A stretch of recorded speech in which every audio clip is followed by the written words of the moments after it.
At 4:47 on a gray Savannah morning, my grandson called from the security office of the Mercer House Hotel and said, "Grandma, they think I tried to burn it down."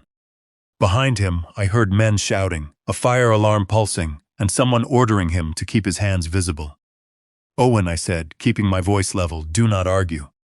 Do not explain the fuel can. Do not sign anything. I'm on my way." He drew a ragged breath. "Mom already signed a statement. Grant told her I set the fire because she wouldn't let me leave for film school." She believes him. That hurt more than the accusation. Before I ended the call, Owen whispered, "The fire started before I entered the room." I looked at the old brass investigator's badge framed beside my front door. I had spent 32 years reading what flames left behind. Fire could destroy wood, money, and flesh, but it could not lie about where it began. Someone at Mercer House had forgotten that. If you have ever watched a family turn against the one person telling the truth, tell me where you are listening from. And if you believe experience still matters after everyone else has made up their mind, stay with me. What I found beneath that ballroom changed my family forever. My name is Evelyn Mercer. I was 68, a retired fire investigator for Georgia, and Mercer House had been part of my life longer than anyone except my daughter. My late husband Thomas inherited the hotel from his father and spent 40 years preserving its faded brick, white columns, and river-facing balconies. He used to say old buildings were like old marriages. You saved them by learning which cracks were cosmetic and which meant the foundation was moving. Thomas had been gone 8 years. Our daughter, Claire, owned the largest share of the hotel and managed its restoration. She was 44, brilliant with historic architecture, and lately so tired that even short conversations drained her. Her second husband, Grant Hayes, handled construction contracts after a hurricane damaged the East Wing. Grant owned a disaster restoration company and built his reputation by making frightened people feel safe. That morning, I was about to learn what kind of man profits from being the only person who claims to understand the damage. I reached Mercer House 14 minutes after Owen's call. Smoke drifted from a second-floor service window. 2 engines blocked the drive. Guests stood outside while firefighters carried hose lines through the lobby. A patrol officer stopped me. "Family only beyond this point. I am family," I said, "and I used to investigate fires for the state." He glanced at the retired credentials inside my coat, then stepped aside. The smell reached me first: wet plaster, burned linen, electrical insulation, a trace of petroleum that did not belong. Grant met me near the staircase. His white shirt was open at the collar, soot streaked one cheek, and a red burn crossed his right palm. "Evelyn," he said, "I'm sorry you had to see this. Where is Owen?" "In the security office. The police are talking to him, without a parent. Claire is with him." He touched my elbow as though guiding an elderly woman. I looked at his hand until he removed it. "What happened?" Grant exhaled. "Owen and Claire argued. He wants to abandon the family and run off to film school in California. Claire said no. He threatened to make us regret it." My grandson said those words? "Not exactly, but the meaning was clear. That was Grant's first mistake. Fire scenes are built from exact facts. Approximate language is where people hide intention." He led me into the former bridal preparation room behind the ballroom. Fire had blackened the upper walls and destroyed several linen cabinets. Sprinkler water covered the tile. Near the doorway sat a dented metal fuel can marked for theatrical use. I recognized the type. Owen's film club used it for supervised stage effects. A detective photographed the can, while another sealed a small electronic igniter inside an evidence bag. Grant watched me see both. "They found those in Owen's truck," he said. "The can was beside the point of origin." "Which was where?" He pointed near the west wall. "There, he poured the fuel, lit it, and got trapped. I broke the door window and pulled him out." I studied the room from behind the tape. The deepest visible charring appeared near the west wall, but the smoke staining above it bent toward the supply vent. If the fire had started where Grant claimed, airflow should have carried the heat eastward. Instead, the burn pattern narrowed toward the opposite side. I looked at Grant's palm. "You broke glass with that hand?" "Yes, there are no cuts. I used my jacket." He smiled faintly, as though he had answered well. Claire appeared in the hallway. Her skin was pale, one hand pressed against her temple, and she carried a police statement. "Mom," she said, "please don't make this harder. What did you sign?" The truth, her eyes filled but confusion sat beneath the grief. There was a delay between my question and her understanding of it. "Owen has been angry for months," she said. "Grant warned me his obsession with fire effects was becoming dangerous. Last night I heard him threaten us. What exactly did he say?" Claire opened her mouth, then stopped. Grant answered behind her. "He said we would be sorry." Claire nodded. "Yes, that. I watched my daughter borrow her memory from her husband." Captain Lewis, a firefighter I knew from years earlier, entered. "We're still documenting. You can observe from the tape, Evelyn, but nothing more." "I understand." Grant led Claire toward the security office. She leaned against him as though the floor were moving. I stayed behind. Water dripped from the ceiling. The detective lifted the fuel can to photograph its underside. That was when I saw it. The tile beneath the can was wet and covered with gray ash. But the circular patch directly under its base was clean. Not protected from falling soot, not ringed by residue. Clean. The can had been placed there after the sprinklers activated and after ash had settled. I raised my eyes toward the far wall, following the smoke shadow to a narrow service grille beside the linen cabinet. Behind it, almost hidden by blackened plaster, was a second burn mark. A deeper one, the true point of origin, and someone had tried very hard to make sure no one looked there. I did not point out the second burn mark, not yet. 32 years in fire investigation had taught me that the first person to rush toward an explanation was often the same person who needed everyone else to stop looking. Grant had already supplied the motive, the weapon, the location, and the guilty teenager.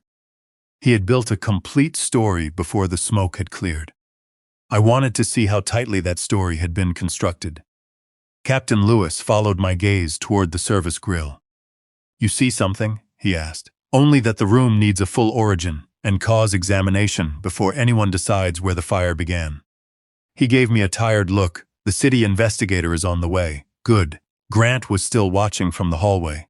He smiled when I looked at him, but there was no warmth in it. He had expected an emotional grandmother. What he got was a woman standing quietly in sprinkler water, memorizing the room.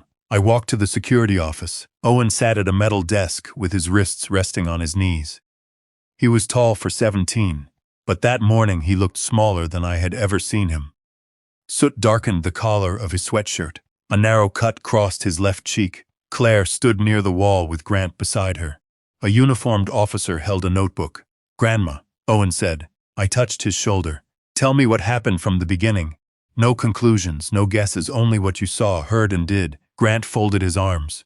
"He already gave a statement," I asked Owen. Claire winced at my tone. "Mom, please." I softened my voice. "Claire, if he is responsible, details will prove it.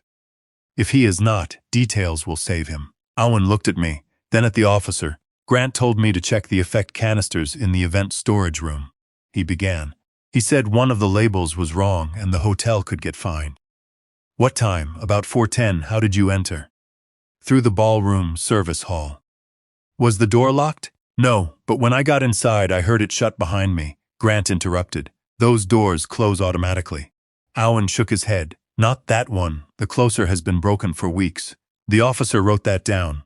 "What happened next?" I asked. "I smelled something sharp, not smoke at first, more like paint thinner. Then I heard a click behind the linen cabinets." "What kind of click?"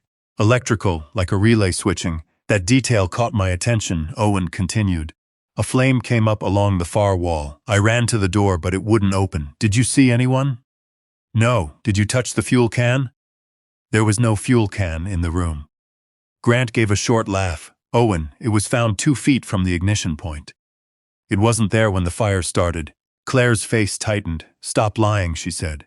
Owen stared at her as though she had struck him. "I'm not lying." Claire's hands trembled around the police statement. "You threatened us last night. I said you'd be sorry if you let Grant sell Dad's editing equipment." "That is not the same thing." Grant leaned toward the officer. "You see what we have been dealing with? Anger, obsession, escalation." I turned to Claire. "What words did Owen use?" She pressed her fingers to her temple. "I told you. He said we would regret it. Did you hear that yourself?" A silence opened in the room. Grant answered for her. "We both did." I did not look at him, Claire. Her eyes shifted toward her husband before returning to me. I remember the argument. That is not what I asked. She swallowed. I remember Grant telling me afterward what Owen said. Owen lowered his head. The officer paused his writing.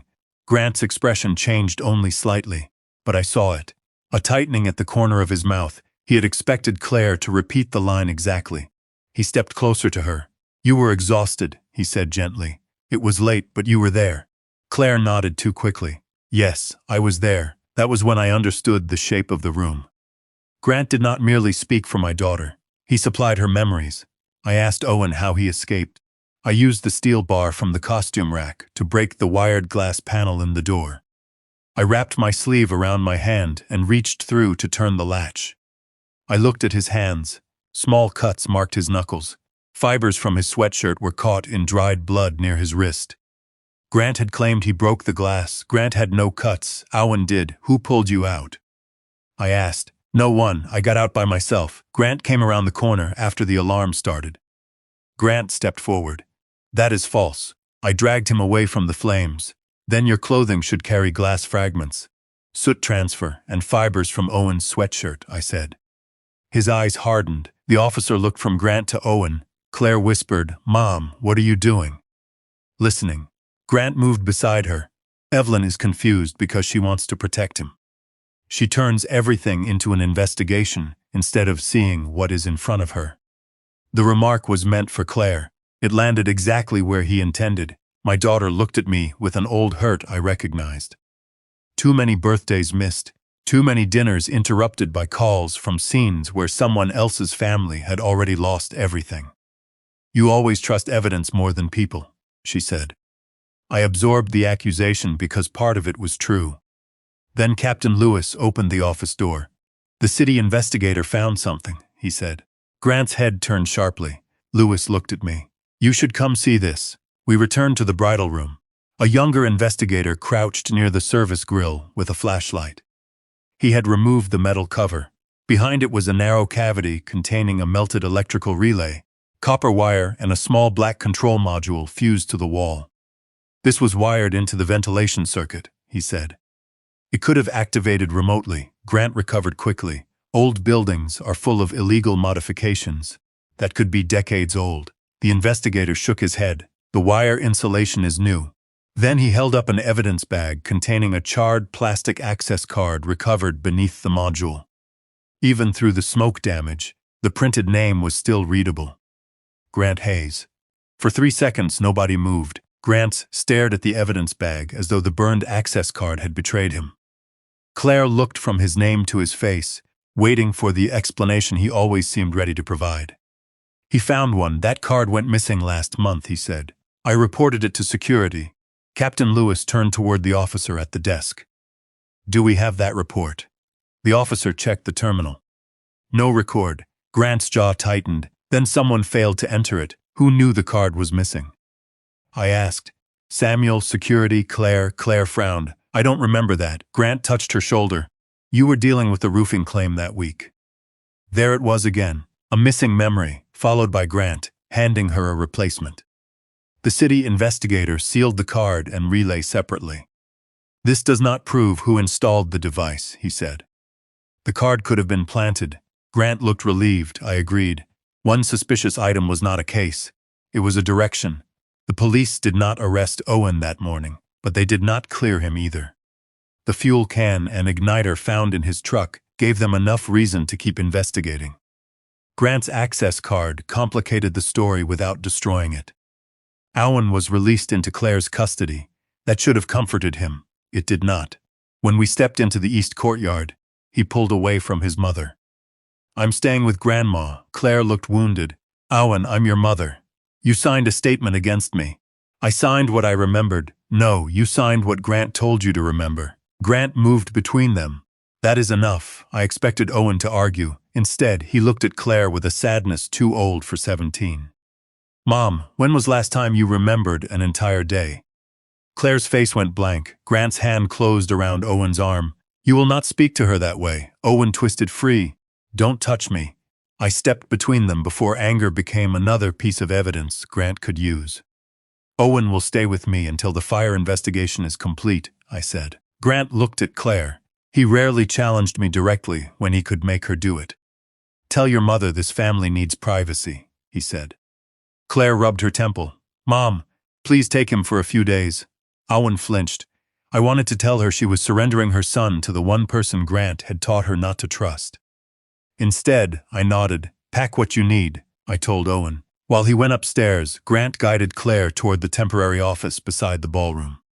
I watched her walk, her left foot dragged slightly across the tile that had not been there at Christmas. Outside, Savannah humidity mixed with the smell of wet brick and burned fabric. I went to Owen's truck before the tow operator arrived.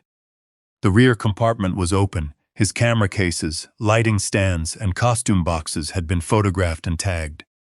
The fuel can sat in an evidence container nearby. A thin layer of yellow pine pollen covered the truck bed. It coated the tripod, storage bins, and moving blanket. But beneath the rectangular space where the igniter box had been found, the floor was clean. The box had not been sitting there overnight. Someone had placed it in the truck after the pollen settled. Near the clean rectangle was a partial shoe print. The tread had a distinctive break across the heel, like a missing tooth. I photographed it from several angles without disturbing the surface. Grant's work boots had burned leather on the right toe. I had noticed them when he led me through the bridal room. I had not noticed the soles, not yet. Owen returned carrying a backpack and a small hard drive case. "What is that?" I asked. "My footage from last night." "From the whole week. I was making a short film about the hotel before Grant sold more of Grandpa's things." He looked toward the ballroom windows. "I left a camera running in the editing suite while I checked the storage room. But when I tried to open the file, the drive said it was corrupted." Grant appeared at the courtyard doors. "Owen, the police have already collected what they need." Owen tightened his grip on the hard drive. "This is mine." Grant descended the steps. "It contains hotel footage that makes it company property." I held out my hand. "Owen, give it to me." Grant stopped for safekeeping. I added. Owen passed me the drive. Grant smiled, but his eyes stayed on the case. "You should be careful, Evelyn. Tampering with potential evidence can create serious problems. So can destroying it." His smile disappeared. Claire called his name from inside. Before walking away, he glanced down at the truck bed. His gaze paused on the partial shoe print. That was enough. He had seen it, and he knew I had seen it too. I drove Owen to my house on Wilmington Island. He sat in silence, watching marsh grass blur beyond the window. After we arrived, I placed the drive on my kitchen table and called Marissa Vale, an old colleague who now ran a digital forensics firm. She agreed to examine it. 2 hours later, she called back. "The files were not corrupted," she said. "Someone tried to erase them using hotel administrator credentials." "Can you recover anything?" I recovered 47 seconds. She sent the clip through an encrypted link. Owen and I watched together. The camera showed the far end of the service corridor at 4:06 a.m. A figure in a dark maintenance jacket entered the frame carrying the theatrical fuel can. The person kept his face turned away, but when he opened the storage door, a polished metal key ring swung from his belt. Owen leaned toward the screen. "I know that key ring. Whose is it?" "Samuel Bell's, the hotel's chief engineer." Then the figure turned slightly. On the back of the jacket was the embroidered logo of Grant Hayes Restoration. Samuel Bell's name changed the shape of my suspicion. Until that moment, I had believed Grant had acted alone. The access card, the false point of origin, the equipment planted in Owen's truck, all of it, fit a man who understood construction systems and knew how to turn damage into profit. But Samuel had worked at Mercer House for 19 years. He once carried my husband down 3 flights of stairs when Thomas collapsed. If Samuel had carried that fuel can, then either I had misjudged him for nearly 2 decades, or someone had found a way to make him afraid. I replayed the recovered footage 6 times. The figure's face never became visible. The jacket belonged to Grant's company. The key ring looked like Samuel's. Neither detail proved who was inside the clothing. Could Grant have copied the keys?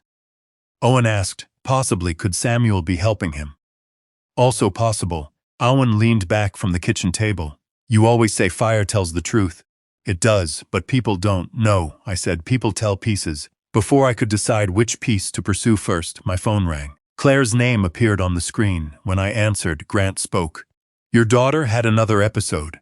I stood so quickly my chair struck the wall. What kind of episode? She became confused during a meeting and nearly fell down the east staircase. I'm taking her home. Take her to a hospital. She does not need an emergency room. Her neurologist warned us this could happen. What neurologist? Dr. Miriam Sloan. When did Claire begin seeing her? 3 months ago. That was another thing my daughter had never told me. I'm coming over. That is not necessary. I wasn't asking. Grant lowered his voice. Every time you arrive, Claire becomes more distressed. You need to consider whether your presence is helping her. Then he ended the call. Owen was already grabbing his jacket. You're staying here. That's my mother, and if Grant is waiting for you to appear reckless, you will hand him exactly what he needs. His face tightened. I'm not a child, no. You're a 17-year-old under investigation for arson. The words were harsh, but they stopped him. I drove back to Mercer House alone. Grant had moved Claire into the private family apartment on the hotel's 4th floor after the hurricane repairs. The apartment occupied the oldest corner of the building, where thick brick walls met a newer heating system installed by Grant's company. Rosa Alvarez opened the service elevator for me. Her eyes darted toward the security camera. Mrs. Mercer, Mr. Hayes said you were not to go upstairs. He does not own the elevator. He controls my schedule. There was fear behind her words. Did you see Samuel this morning? I asked. Her hand tightened around the elevator key. No, it was too quick. The elevator doors opened on the 4th floor. Grant stood waiting. You need to leave. I need to see my daughter. She is resting. Then I'll watch her rest. He blocked the hallway. That morning, Grant's polish was gone. Claire signed a temporary medical authorization giving me control over visitors. Let me see it. I do not carry legal documents in my pocket. Convenient. His eyes narrowed. You are upsetting her because you refuse to accept that she is sick. I stepped closer. What exactly is wrong with her? Early onset cognitive impairment. That is not a diagnosis. He folded his arms. You investigated burned buildings, Evelyn. You are not a doctor. No, but I know exposure patterns. Something shifted in his face.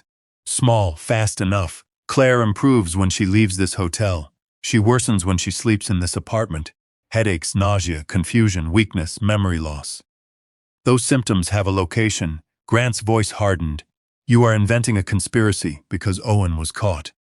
Then let me inspect the apartment. No. The answer came before I finished. Behind him, a door opened. Claire appeared wearing a gray robe. Her face looked waxy, and one hand dragged along the wall for balance. Mom?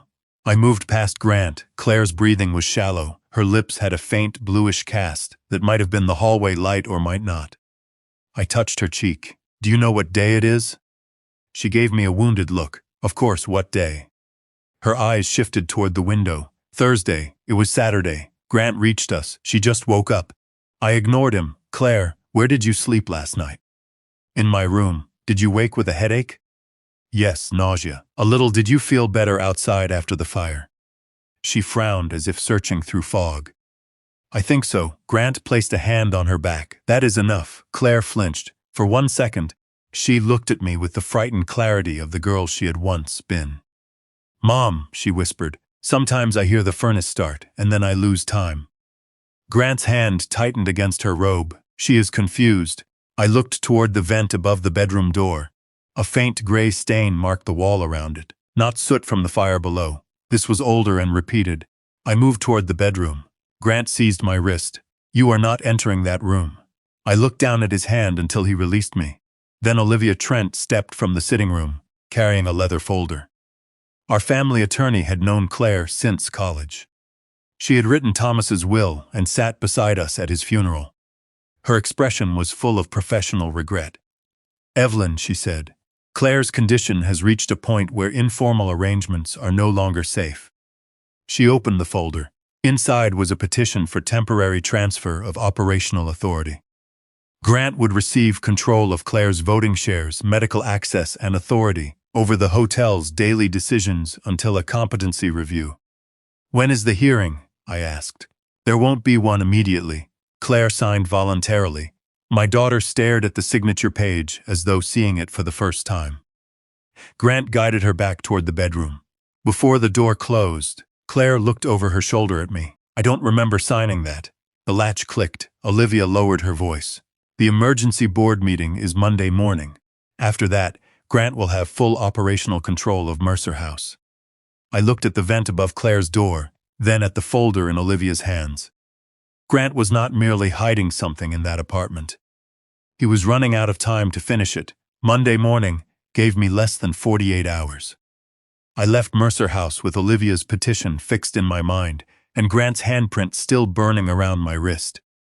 The sky over Savannah had turned the color of old pewter.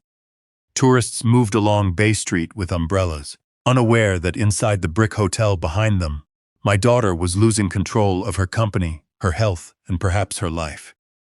At the service entrance, Rosa waited beneath the awning, twisting a ring of housekeeping keys between her fingers. "Mrs. Mercer, I should not be talking to you, then just answer one question. Did Grant order work on Claire's ventilation?" Her eyes moved toward the fourth-floor windows. "After the hurricane, his company replaced part of the heating system. Did Samuel supervise it?" "He signed the work orders. That did not tell me whether Samuel designed the changes or merely approved them." "What are you afraid of, Rosa?" Her face closed. "I have worked here 28 years. My daughter's insurance comes through this hotel. Mr. Hayes knows that." Grant appeared behind the glass doors. Rosa turned away at once. When I reached home, Owen was in my study, staring at the frozen frame from his recovered footage. The figure in Grant's restoration jacket remained faceless, but the key ring at his belt caught the light. "Mom texted me," Owen said. "She told me not to come back until Grant says it's safe." He handed me his phone. "Owen, I love you, but your behavior has frightened me. Grant and Olivia are helping me make difficult decisions. Please stay with Grandma and do not interfere with Monday's meeting." The language was too polished for Claire in her condition. "Does she call Olivia by name in text to you?"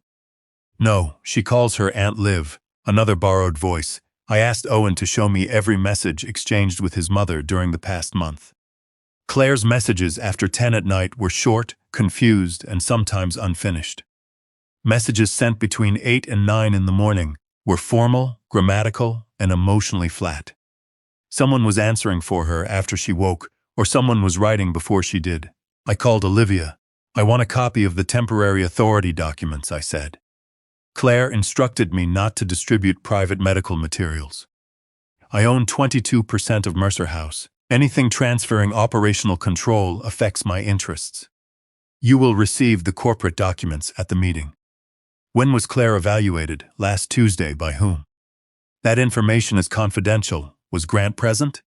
A pause. "Evelyn, this hostility is not helping your daughter."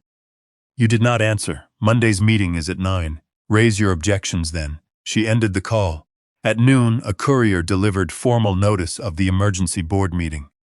3 agenda items were listed. First, temporary transfer of Claire's voting authority to Grant. Second, suspension of Owen's future beneficiary access pending the arson investigation. Third, consideration of an unsolicited acquisition offer for Mercer House and the riverfront parcel. That third item told me Grant was moving faster than I had imagined. I opened the hotel's old corporate binder. The operating agreement required 70% approval to sell. Claire controlled 58%. I held 22. Owen's future trust held 20. If Grant obtained Claire's shares, he would still need either my vote or a court order limiting Owen's interest. Unless the building became a declared total loss, then the acting manager could accept an insurance reconstruction settlement or dispose of unsafe property without the usual threshold. The bridal room fire had not been an isolated attack. It had been a rehearsal. I called the county records office and requested every permit, inspection, and appraisal filed for Mercer House during the past year. Then I contacted a title researcher Thomas had trusted, asking her to search for preliminary agreements involving our parcel. By 4, documents began arriving. Grant's company had submitted 3 emergency stabilization invoices after minor incidents no one had reported to me. Scorched wiring in a laundry closet, a grease fire in a staff kitchen, and heat damage near the archive room. Each incident increased the estimated restoration cost. Each report described the building as increasingly hazardous. Each one had been signed by Samuel Bell. Owen stood behind me as I spread the documents across the table. Samuel really is helping him, maybe. How many signatures do you need before you believe it? Enough to know whether he signed willingly. Owen shook his head. You keep giving adults extra chances. The accusation struck deeper than he knew. He was right about Claire. I had accepted her distance, because confronting it required admitting how much of it I had caused. I had accepted Grant's competence because it made her life easier. I had accepted Olivia's loyalty because she had been in our family photographs for 20 years. Experience did not protect a person from blindness. Sometimes it only gave blindness respectable language. At 5:30, the title researcher called. I found a memorandum of understanding, she said. It is referenced in a lender filing, between whom? Hayes Restoration and Atlantic Crown Development. Atlantic Crown had tried to buy our waterfront block twice. What does it say? They will acquire the parcel for $18.6 million if it is delivered free of historic use restrictions. The hotel is protected, not if more than 60% is destroyed, and the Preservation Board declares reconstruction economically impractical. My hand tightened around the phone. When was this signed? 6 weeks ago. Who signed for Mercer House? No one yet. Grant signed a contingent seller's acknowledgement as proposed acting manager. He had negotiated the sale before gaining authority. Before the fire, before Owen was accused, before Claire's competency petition, the signature page arrived seconds later. Grant's name was clear. Attached was a structural assessment, declaring Mercer House vulnerable to catastrophic fire spread. The assessment was dated 3 weeks before the first reported electrical incident. At the bottom, beside the engineer's seal, was Claire's signature. I knew it was false. On the date shown, Claire had been with me in Charleston at a memorial service. She had never been in Savannah, but someone had signed her name anyway, and whoever did it had already decided our hotel would burn. The forged signature changed the problem from suspicion into fraud. I printed the structural assessment, Claire's real signature from a preservation grant, and the contingent sale agreement Grant had signed with Atlantic Crown Development. Then I laid them side by side beneath the brass lamp in my study. Claire's genuine signature was quick and angular. She crossed the final letter of her last name with a rising stroke, almost like the roofline of a house. The signature on Grant's assessment curved downward. The pressure was uniform. The letters were too careful. Someone had copied her name while looking directly at an example. Owen stood across from me. Can that stop Monday's meeting? Not by itself, it's obviously fake to us. A court would want an examiner, original documents, metadata, and proof of who created it. He pushed away from the desk. So Grant gets control because paperwork moves faster than the truth. Only if we let him control the clock. I called Helen Price, the hotel's former financial controller. She had retired 2 years earlier, after Grant convinced Claire the accounting department needed modernization. Helen answered from her home near Macon. When I explained the proposed sale, she went silent. Evelyn Thomas rejected Atlantic Crown 3 times. I know they didn't want the hotel, they wanted the land. What makes it so valuable now? The city approved the new Riverwalk expansion last year. Any commercial parcel connected to that section doubled in value. She still had access to old insurance schedules and offered to send them. 20 minutes later, a file arrived. Mercer House carried 2 major policies. The first covered reconstruction of the historic structure, up to $11.8 million. The second was a business interruption policy that would pay nearly $3 million if fire forced the hotel to close for more than 6 months. Together, the insurance money and Atlantic Crown sale would generate more than $30 million. Grant did not need the hotel to survive. He needed it damaged beyond preservation. The policy contained a condition I had seen in hundreds of fire cases. If more than 60% of the insured structure became unusable, the owner could request a total loss determination. Historic restrictions complicated demolition, but the Atlantic Crown agreement solved that problem. The developer would purchase the parcel only after the Preservation Board released it from protected use. Fire was the bridge between those 2 documents. Destroy enough of Mercer House, collect the insurance money, declare restoration impractical, then sell the cleared riverfront land. Owen read the policy over my shoulder. What happens to Mom's share? If Grant controls her vote, he controls how the settlement is distributed. And my trust? Your future interest could be converted into cash and held until you turn 21. Could he touch it? Not directly, Owen looked at me, but he could decide what it was worth. That was the danger. If Grant controlled the company during a forced sale, he could inflate debts owed to his restoration firm, pay Atlantic Crown associated lenders, and leave Owen's trust holding a fraction of its true value. I began reviewing every payment Mercer House had made to Grant's company. The amounts had risen sharply after the hurricane: emergency roof stabilization, electrical remediation, mold containment, fire-resistant corridor upgrades, temporary boiler replacement. Many invoices were legitimate. Others were vague enough to hide almost anything. One charge caught my attention: $74,000 for atmospheric safety modernization in the private residential wing. That was Claire's apartment. The invoice listed carbon monoxide sensors, ventilation dampers, fresh air controls, and an automated furnace shutoff. Grant had billed the hotel for safety systems that appeared not to function. Perhaps they had never been installed, or perhaps they had been installed to do the opposite. I sent copies to a building systems engineer I trusted, then returned to the 3 earlier fire reports.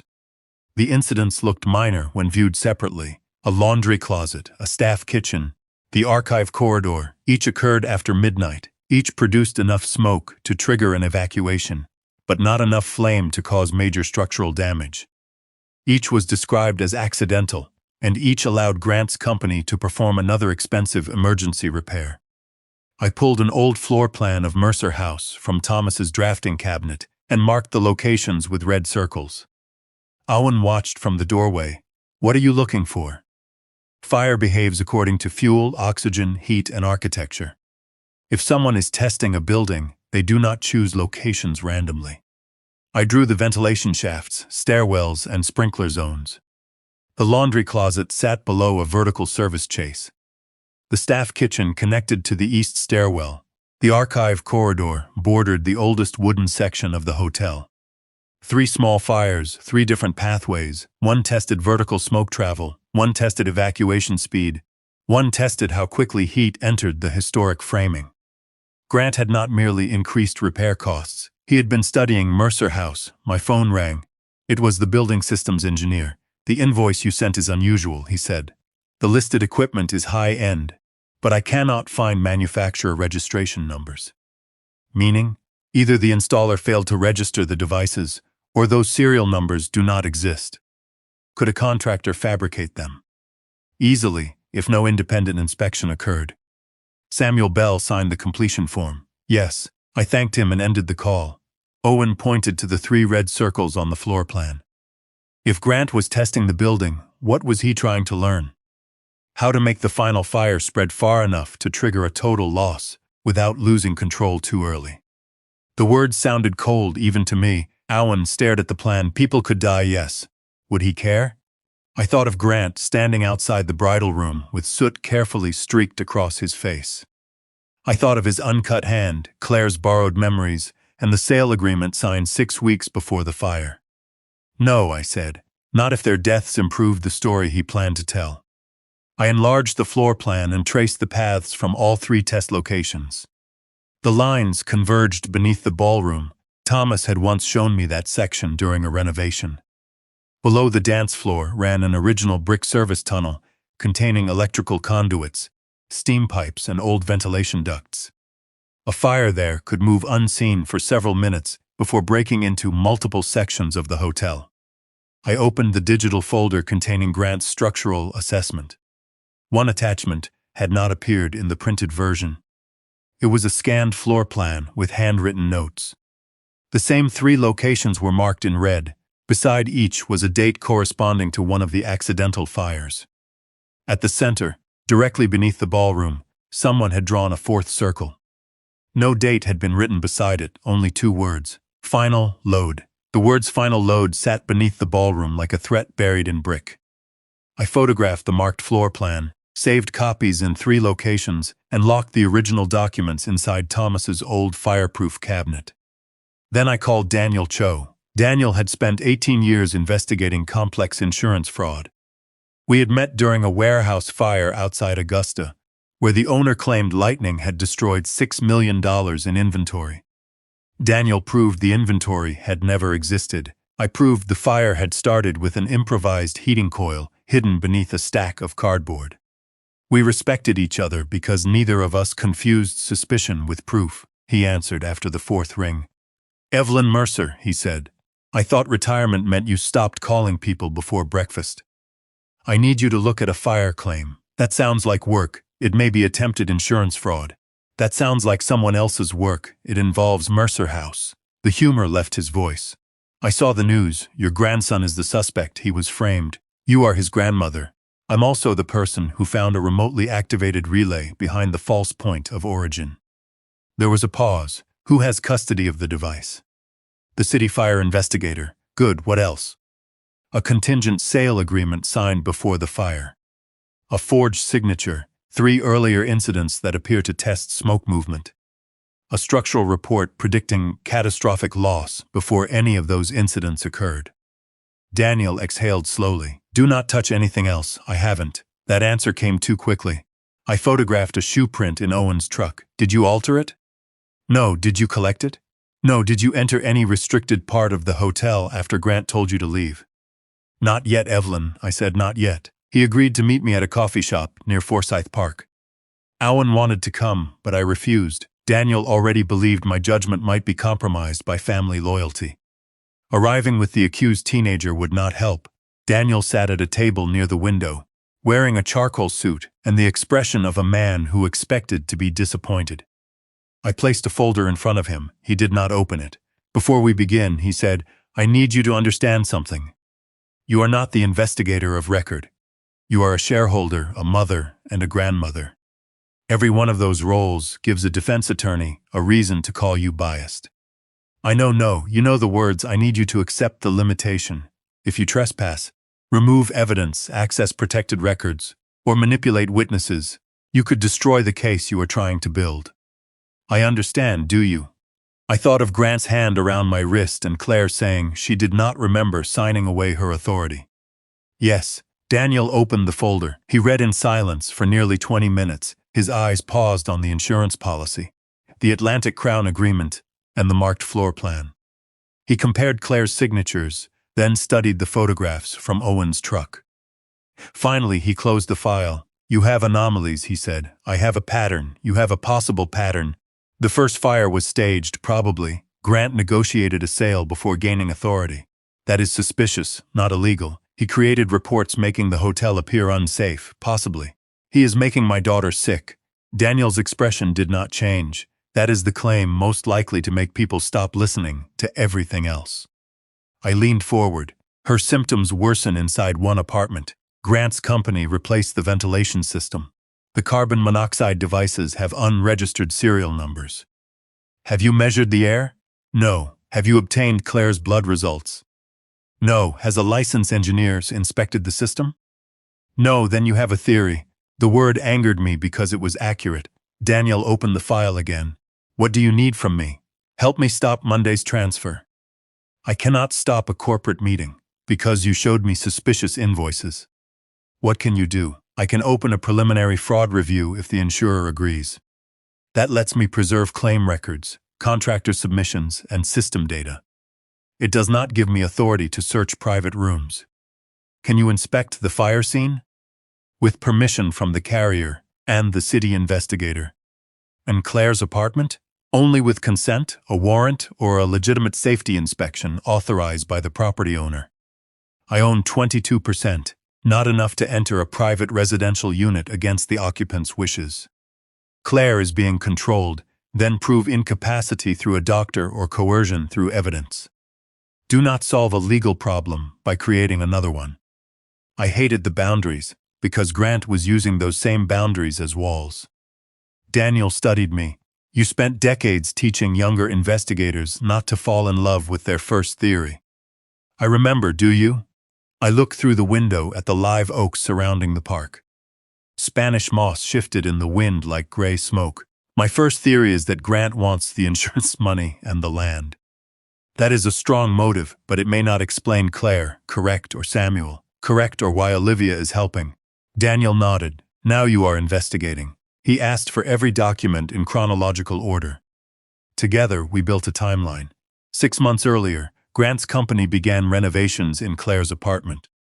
5 months earlier, Claire began reporting headaches and memory problems. 4 months earlier, the first minor fire occurred. 3 months earlier, Olivia began preparing medical authority documents. 6 weeks earlier, Grant signed the contingent agreement with Atlantic Crown. 3 weeks earlier, the structural assessment was created with Claire's forged signature. 2 days earlier, the bridal room fire was staged and Owen was accused. Monday, Grant intended to seize operational control. Daniel tapped the dates. This is not enough for criminal charges, but it is enough to justify concern about an accelerated insurance event. What does that mean? It means I will contact the carrier's Special Investigations Unit. Quietly, I will also ask the city investigator to preserve access logs, alarm data, and the relay. And the apartment? We need a licensed environmental inspection conducted without alerting Grant. I thought of the upcoming investor tour Grant had mentioned to Olivia. What if I can get him out of the building? Daniel's eyes narrowed. For how long? 2 hours. Claire would need to leave too. I can manage that, no tricks involving false emergencies. I wasn't planning one. He gave me a look that said he did not believe me. If Grant realizes anyone is examining the ventilation system, Daniel said, he may replace it, destroy records, or move whatever he is planning forward. He already moved the board meeting, then assume he is watching for resistance. I gathered the documents. At the door, Daniel stopped me. One more thing, do not confront Samuel Bell. You think he is involved? I think his signatures make him valuable. Whether he is a conspirator, a witness, or a frightened employee, Grant will react if you pressure him. Outside, I stood beneath the trees and called Grant. When he answered, I let exhaustion enter my voice. I've been thinking, I said. Maybe I have judged you unfairly. Silence, then his tone softened. I'm glad to hear that, Evelyn. I want to understand the Atlantic Crown offer. Perhaps selling Mercer House is the responsible choice. I could almost feel his suspicion turning into satisfaction. That is all I have ever wanted, he said. For this family to accept reality, show me the proposal tomorrow. Somewhere away from the hotel, bring Claire and Olivia. He agreed. Before ending the call, he said, I knew you would eventually see reason. I looked back through the coffee shop window at Daniel. Grant believed I had surrendered. For the first time since the fire, I intended to make that belief useful. The next morning, I dressed for surrender. I chose a pale blue blouse Claire had given me for my 65th birthday. Pearl earrings Thomas once said made me look less intimidating, and a gray suit soft enough to suggest compromise. I left my investigator's instincts hidden beneath the costume. Grant selected the Riverstone Club for our meeting, a private dining room overlooking the Savannah River. He believed neutral territory would make the conversation feel civilized. More importantly, the hotel would be nearly empty of family leadership while he, Claire, Olivia, and I discussed the sale. Daniel had arranged for a licensed environmental contractor named Paul Reeves to enter Mercer House under the insurance carrier's authority. The official purpose was to inspect post-fire air quality in common areas. If Claire gave written permission, Paul could also test the private apartment. That permission was the weak point. Claire arrived between Grant and Olivia, moving as though both of them were holding her upright without touching her. She wore a cream dress and dark glasses despite the cloudy sky. I stood and kissed her cheek. You look tired. I'm fine, she said. Grant pulled out her chair. She had a difficult night, too much family pressure. I lowered my eyes. I'm sorry for adding to it. Grant watched me carefully. Olivia did too. The waiter poured coffee. Grant opened a leather folder and arranged glossy renderings across the table. They showed Mercer House, replaced by a glass resort with rooftop pools, luxury condominiums, and a private marina. Thomas would have hated every polished inch of it. I forced myself to study the images without reacting. Atlantic Crown is offering $18.6 million for the land, Grant said. Combined with insurance recovery and debt restructuring, every shareholder walks away protected. Even Owen? Olivia answered. His future interest would be converted to a managed financial asset. Managed by whom? Until he turns 21, the board. The board controlled by Grant. Grant smiled patiently. Only temporarily. Claire rubbed her forehead.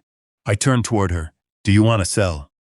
She stared at the rendering of the demolished hotel. I want the fighting to stop. That was not an answer, but Grant treated it as one. He leaned forward. Evelyn, the building is failing. The fire proved that. Owen's behavior proved. This family cannot keep pretending. Tradition is more important than safety. I let several seconds pass. Then I said the words he wanted. You may be right. Claire looked up. Grant's shoulders relaxed. I placed my hand over my daughter's. I have spent too much of my life protecting structures, I said. Perhaps I failed to notice what preserving Mercer House was doing to the people inside it. The statement was partly true, which made it easier to deliver. Claire's fingers trembled beneath mine. I never wanted you to feel trapped by the hotel. Her eyes filled. Across the table, Grant and Olivia exchanged a glance. They thought I was completing the emotional work they had begun months earlier. If selling gives Claire peace, I will consider supporting it. But I need to understand what we are transferring and what liabilities remain. Grant smiled. Of course, I asked questions about taxes, insurance offsets, employee obligations, and preservation penalties. Each answer forced Grant or Olivia to search through documents. Each document created another reason for the meeting to continue. At 10:15, my phone vibrated once inside my handbag. Daniel's signal. Paul Reeves had entered the hotel. I ordered another pot of coffee at 10:40. My phone vibrated twice. Paul had reached the 4th floor. Now I needed Claire's permission. I turned to her. Before I vote, I want one condition. Grant's expression tightened. What condition? An independent safety inspection of every part of Mercer House, including the family apartment. Olivia shook her head. The apartment is not part of the commercial claim. It uses the hotel's heating and electrical systems. Grant folded his hands. My company already inspected it. That is precisely why I want someone independent. The warmth vanished from his face. You said you came here to find peace. I came here to make an informed decision. Claire pulled her hand away. Mom, not today. The inspection is already underway in the common areas.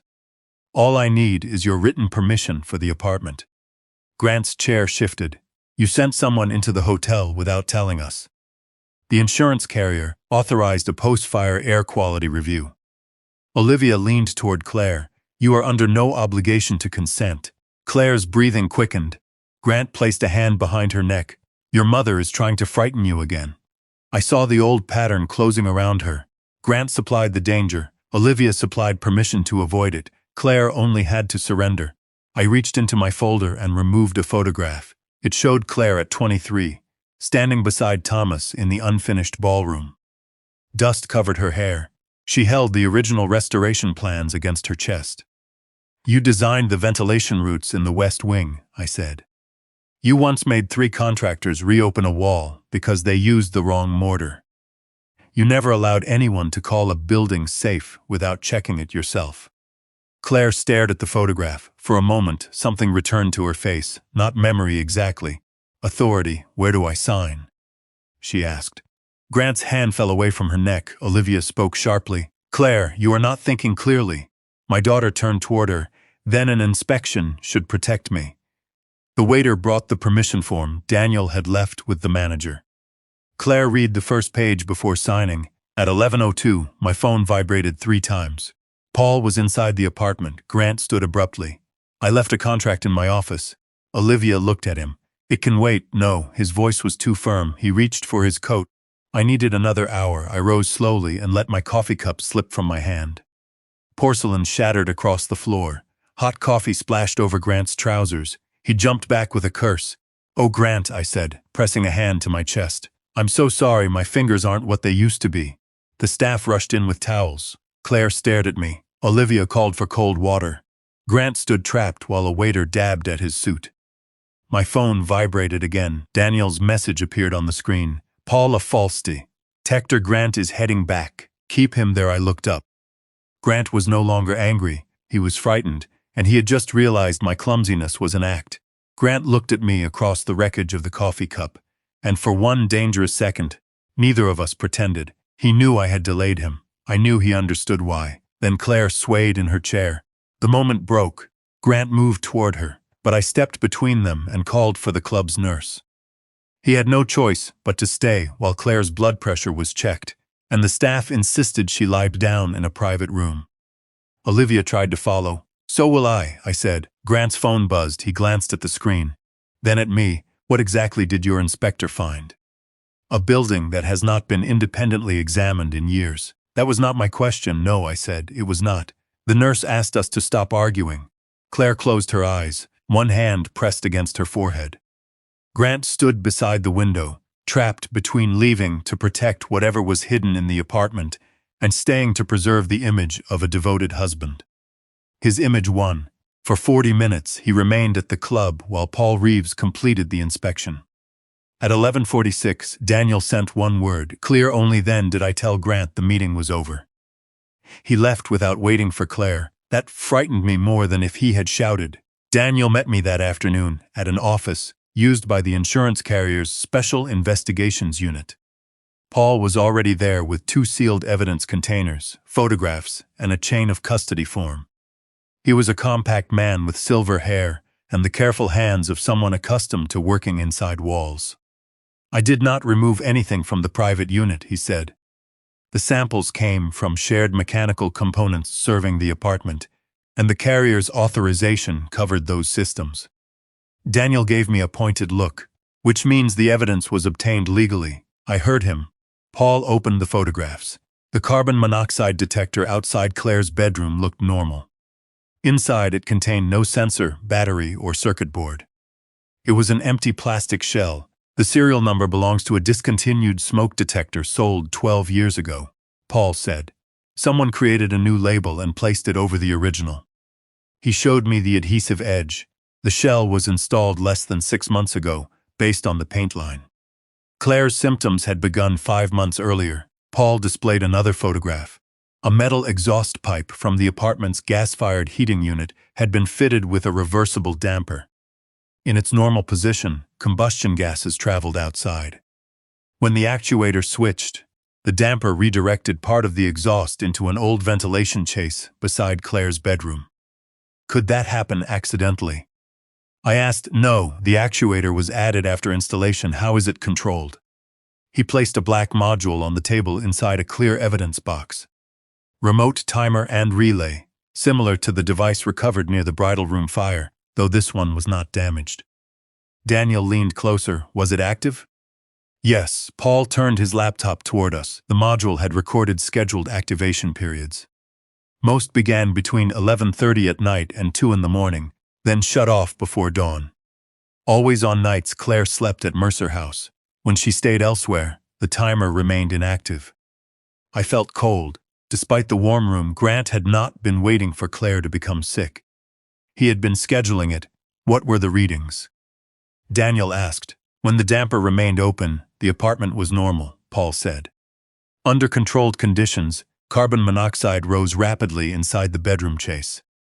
Prolonged exposure could cause headache, nausea, confusion, loss of coordination, and memory impairment. Could it kill her? At a higher concentration or over enough time, yes. I pictured Claire in her gray robe, asking what day it was. I heard her whisper that sometimes the furnace started and then she lost time. This was controlled poisoning. Daniel lifted a second evidence bag, surface swabs from the relay housing and timer controls, Paul explained. Collected from the common mechanical cabinet, witnessed by building security. Any prints? They are being processed. I asked who could have installed the system. Anyone with HVAC experience and access to the plans. The work is crude in concept, but professionally executed. Grant's company billed for the renovation, yes. Samuel signed the completion report, yes. Daniel raised a hand. A signature does not prove installation, it proves he inspected it, or that someone used his credentials, pressured him, or handed him incomplete documents. I knew Daniel was right, but Samuel's image remained in my mind. The maintenance jacket, the hotel key ring, the fuel can. He is involved somehow, I said. Somehow is not a charge, Daniel replied. Paul showed us the final photograph. The relay was mounted inside a metal cabinet. On the interior of the door, someone had written 4 dates in black marker. 3 matched Claire's worst episodes. The 4th date was tomorrow. Beside it was a programmed activation time. 10:30 p.m. That is not routine. Daniel said no. Paul replied. The duration is 6 hours. Twice as long as the previous cycles. Grant had moved the board meeting earlier. Now the poisoning schedule had intensified. He was accelerating every part of the plan. Daniel called the carrier's attorney and requested an emergency preservation order. Then he contacted a prosecutor he trusted. I called Claire. Grant answered her phone. She is resting, he said. I want to speak with her. She cannot handle another interrogation. Tell her I called. I will decide what she needs to know. The line went dead. Daniel saw my expression. Do not go there. My daughter is scheduled to breathe exhaust for 6 hours tomorrow night. We are working on lawful intervention. Lawful intervention moves at the speed of paper, and reckless intervention gets evidence suppressed. Before I could answer, Paul's phone rang. He listened, then turned on the speaker. The laboratory technician spoke carefully. We developed 2 usable latent prints from the relay housing. One belongs to Grant Hayes. I closed my eyes. And the second? Daniel asked. The second print matches Samuel Bell. Paul looked at me. The technician continued. There is something else. The timer was changed remotely 12 minutes ago. To when? Daniel asked. The answer came quietly. Tonight, 10:30. The timer change gave us less than 4 hours. Daniel called the prosecutor again, while Paul shut down the remote connection. I stood beside the conference table, staring at the photograph of the false detector, as if I could force time to slow. At 10:30, that damper redirects exhaust into Claire's bedroom, I said. We do not wait for more paperwork. Daniel covered the phone. We are building a lawful emergency response. My daughter may not survive your definition of lawful. If you charge into the hotel, Grant will claim you planted evidence, terrified Claire, and interfered with a medical arrangement. Then he will use your behavior at the board meeting. I hated him for being right. Paul spoke gently. Carbon monoxide does not announce itself. No smoke, no flame, no warning beyond symptoms people mistake for exhaustion. He drew a simple diagram. When fuel burns without enough oxygen, it produces carbon monoxide.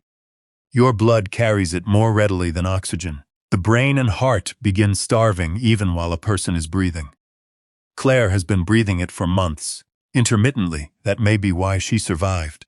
The system was timed to create impairment without obvious continuous exposure. What happens during 6 hours? It depends on the concentration. Confusion could become collapse. Her heart rhythm could become unstable at a high enough level. She could die. Grant had turned my daughter's bedroom into a weapon. Daniel ended the call. The prosecutor approved an emergency welfare check with the fire marshal and police. The carrier will provide the inspection findings. How soon? Within the hour. I am going. No. You are the person Grant will point to when he says this is a family dispute. If Claire refuses to leave because Grant is speaking for her, will they walk away? No. If responders observe danger or incapacity, they can remove her. At 8:15, fire marshal vehicles and 2 patrol cars entered Mercer House through the service drive. I waited across the street inside Daniel's car, every instinct demanding that I cross the pavement. The hotel's windows glowed against the darkening sky. Somewhere on the 4th floor, Claire was alone with a man who knew his machine had been discovered. Daniel received updates through his phone. The fire marshal had entered. Grant was refusing access. Olivia had arrived, claiming the inspection authorization had been withdrawn. Then Grant called me. What have you done? He demanded. I asked qualified people to inspect a dangerous system. You sent police into my wife's home based on your delusions. The detector outside her bedroom is empty. Then someone tampered with it. The exhaust damper is programmed. Samuel controls the mechanical system. The relay carries your fingerprints. His breathing changed. Not fear, calculation. You are desperate to save Owen, and now you are inventing crimes against me. Let Claire speak. She does not want to speak with you. Put her on the phone. No. The line disconnected. Daniel looked toward the hotel. He is assigning blame to Samuel, which means Samuel may be in danger. Before Daniel could respond, an ambulance turned into the drive. I was out of the car before he could stop me. The fire marshal met me beneath the portico. Claire is conscious, he said. Disoriented, but conscious. The apartment monitor showed elevated carbon monoxide when we activated the heating cycle. Where is Grant? Downstairs with officers. Did Claire agree to go? She resisted, then she became dizzy and nearly collapsed. The paramedics rolled her through the lobby. Claire's face was colorless beneath the oxygen mask. Her eyes found mine, but I could not tell whether she recognized me.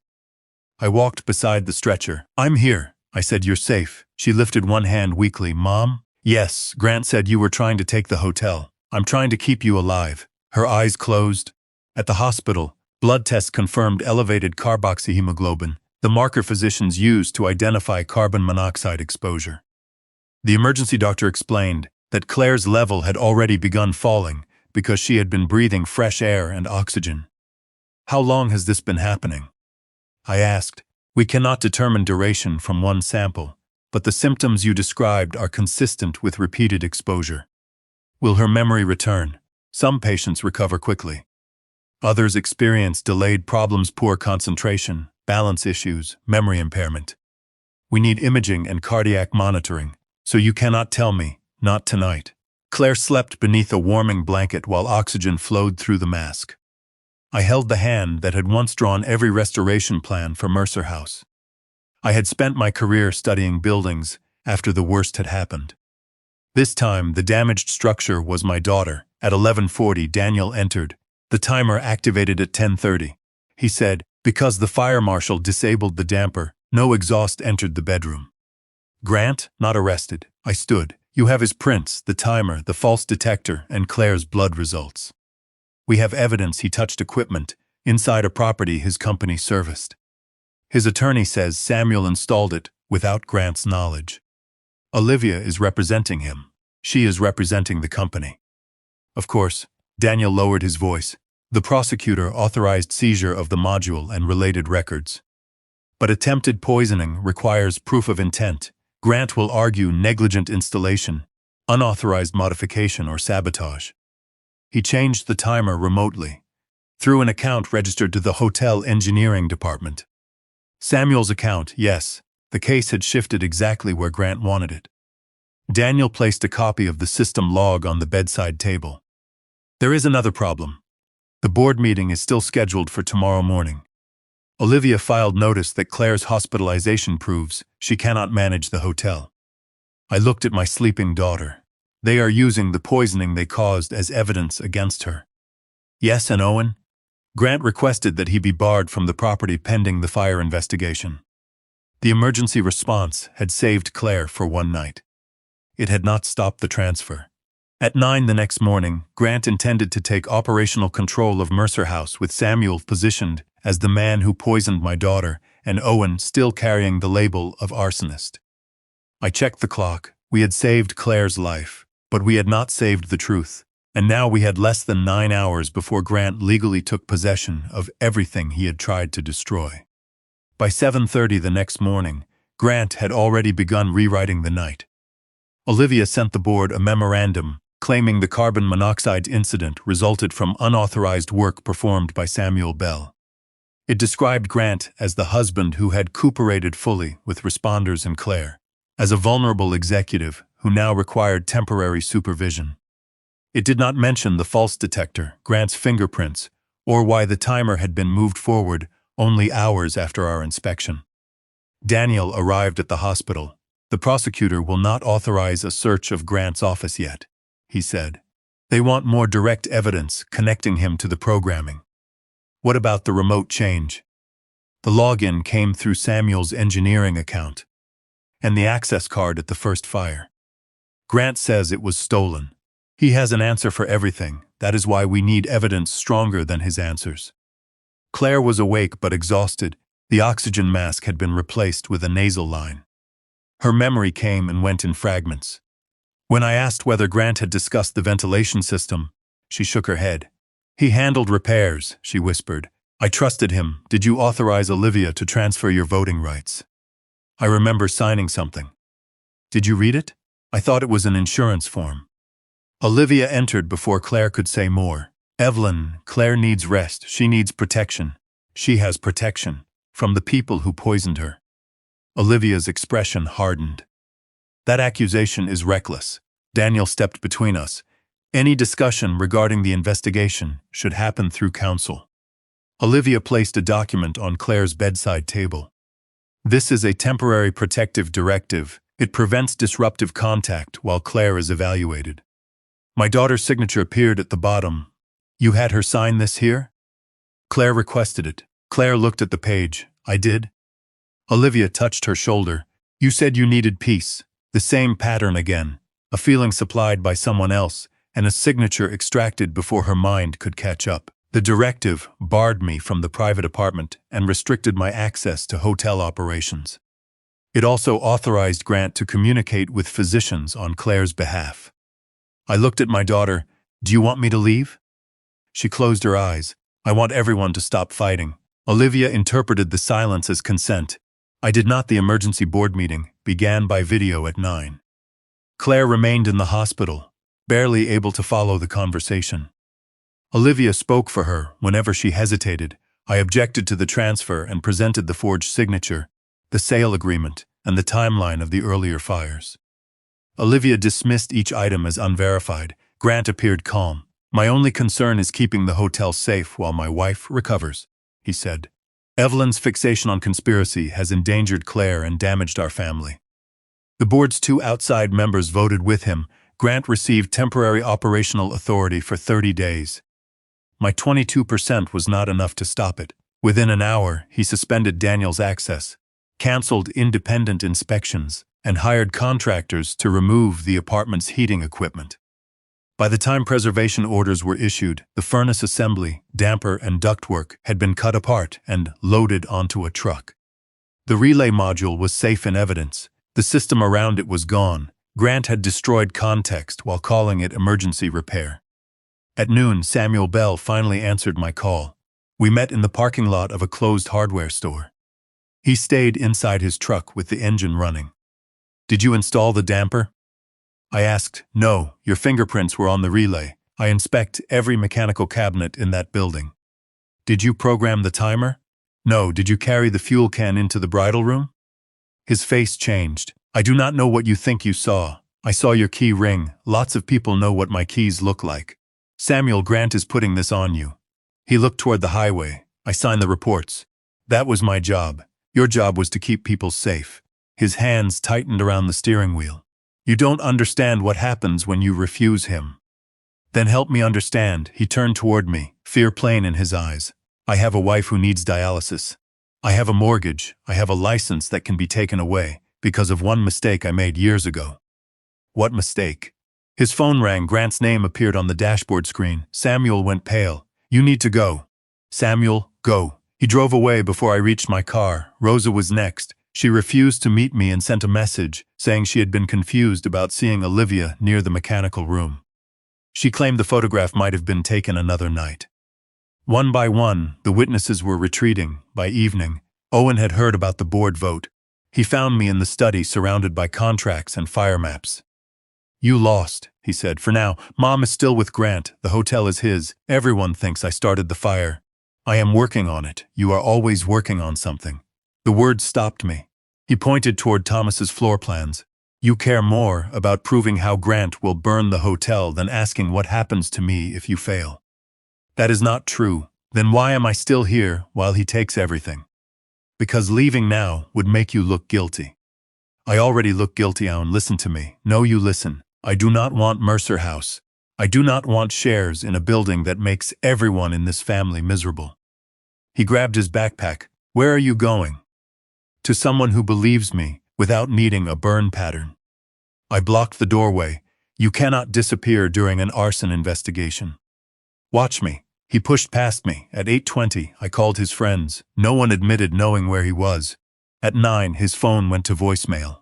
At 9:17, the Mercer House alarm appeared on the emergency scanner application still installed on my phone. Structure fire. Archive level. Possible accelerant. I was reaching for my keys when Daniel called. Evelyn, stay where you are. Why? The police found Owen's phone inside the archive corridor. My hand froze around the doorknob. Where is he? They don't know. Behind Daniel's voice, I heard sirens and men shouting. Then he said the words Grant had been preparing the city to believe. The fire is spreading, and Owen is missing. The archive fire was contained before it reached the original hotel ledgers, but the smoke had already done what Grant needed it to do. By the time I reached Mercer House, 2 local news vans were parked across the street. Reporters stood beneath umbrellas, while firefighters moved through the service entrance. The headline on one camera monitor read, "Second fire at historic hotel, teen suspect missing." Grant had turned Owen's disappearance into proof. Daniel met me behind the command vehicle. "The fire started inside a storage cabinet," he said. "A portable igniter was found nearby, same manufacturer as the device recovered from Owen's truck. And his phone? On the floor outside the archive door. That means someone wanted it found, I agree. Where is he?" We traced his last outgoing message to a friend named Noah Bennett. "Police are checking the address." Grant emerged from the lobby with Olivia beside him. A television reporter followed. "My stepson is troubled," Grant said into the camera.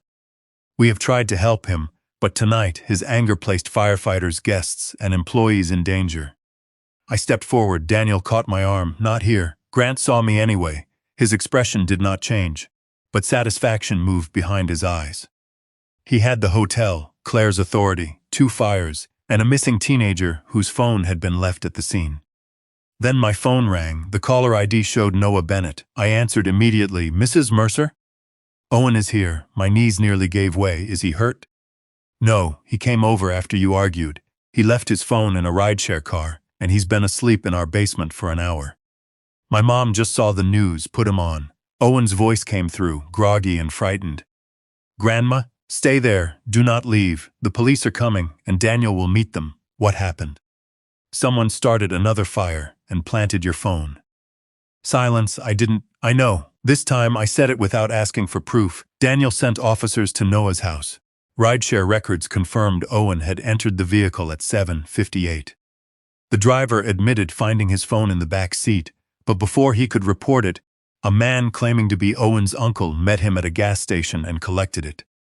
The driver described the man as tall, white, late 30s or 40s, wearing a dark hotel jacket. That description could have matched Grant.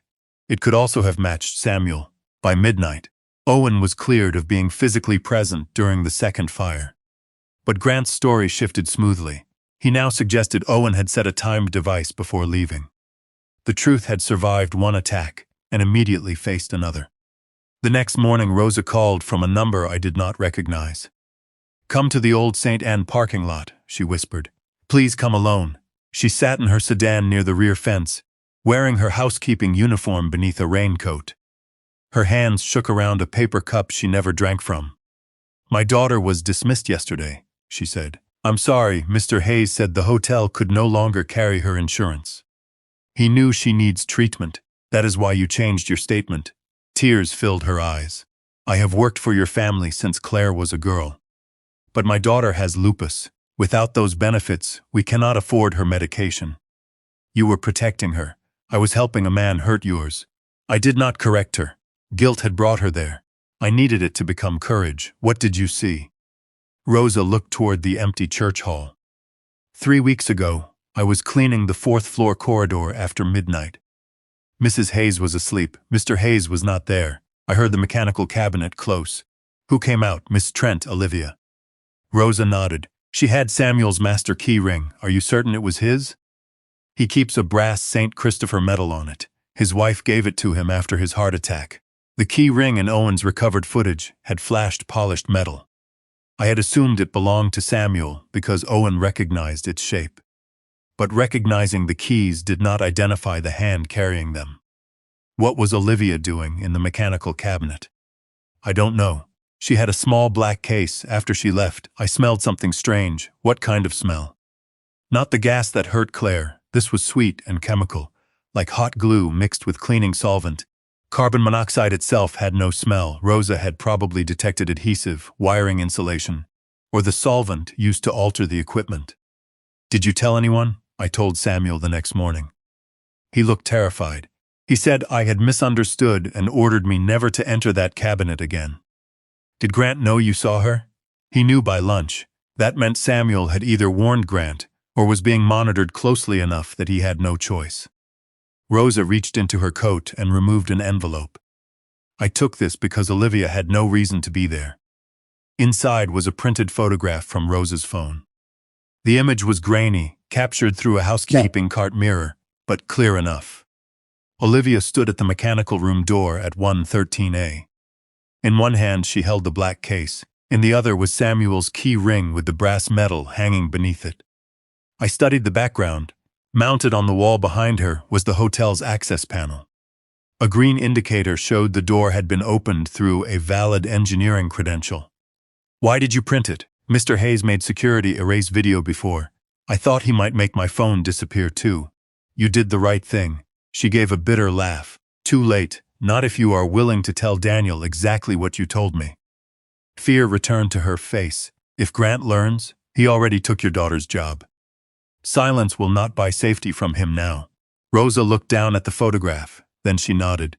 As I drove her to Daniel's office, he called with an update from the archive fire. "The igniter was activated through a hotel maintenance account," he said. "Samuel's?" "No," I tightened my grip on the steering wheel. "Whose?" The credential belonged to Olivia Trent. I looked at Rosa beside me, then at the envelope in her hands. For the first time, the conspiracy had moved beyond Grant's shadow. And the woman who had written our wills, protected our property, and sat beside us at Thomas's funeral, had just become the most important suspect in the case. Olivia Trent had spent 20 years making herself indispensable to our family. She drafted Thomas's will, negotiated preservation easements, reviewed hotel loans, and managed the trust protecting Owen's future share. Whenever Claire felt overwhelmed, Olivia arrived with a folder, a pen, and a voice calm enough to make surrender sound like responsibility. Now that same calm was attached to 2 fires, a poisoned apartment, and documents Claire did not remember signing. Daniel brought Rosa into a recorded interview while I waited outside. He would not let me sit in because she had first spoken to me privately, and he wanted her statement untouched by my presence. For once, I accepted the boundary. An hour later, he emerged carrying a copy of the photograph. "She was consistent," he said. "She identified Olivia, the key ring, the date, and the time without prompting." "Is it enough for a warrant? Enough to seek records tied to Olivia's hotel access and financial interests?" "Not enough to charge her with arson. What about the archive igniter?" "The credential belonged to her, but she can claim it was stolen or cloned. Grant used that defense. Good defense theories are reusable." Inside the conference room, a financial analyst had arranged loan documents across one wall. Olivia and Grant had more than a professional connection.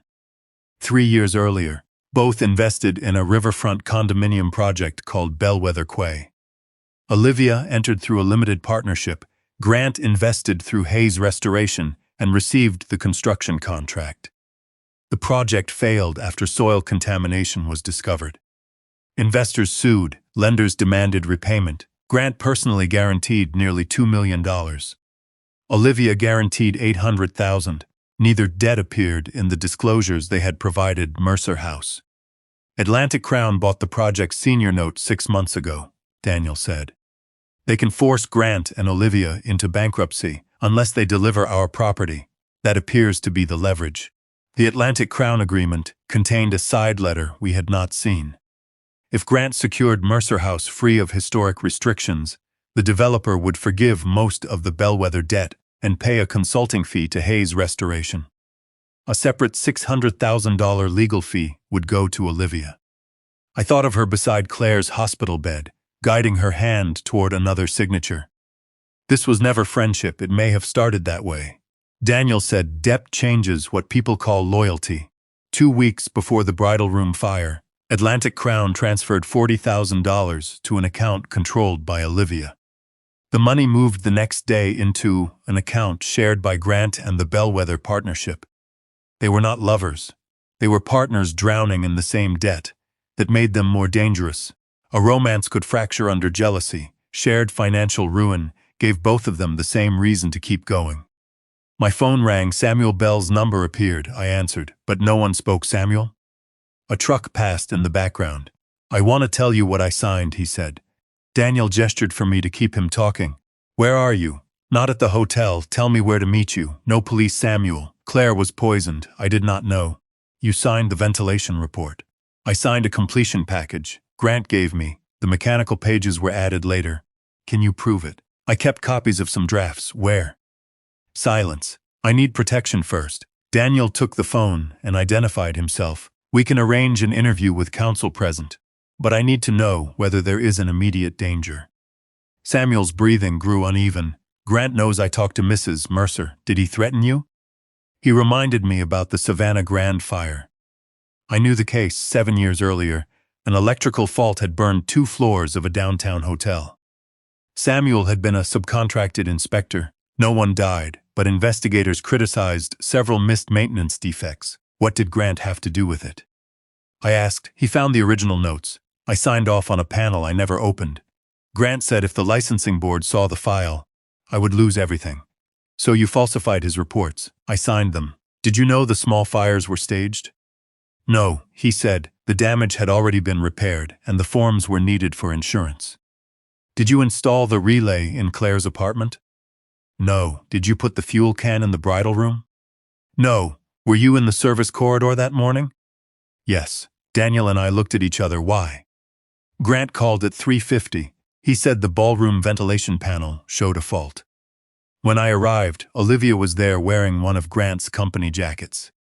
The figure in Owen's footage, what was she carrying?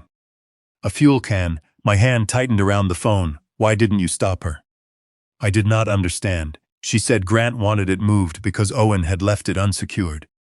Then Grant told me to check the mechanical cabinet beneath the ballroom. The service tunnel? Yes. What did you find?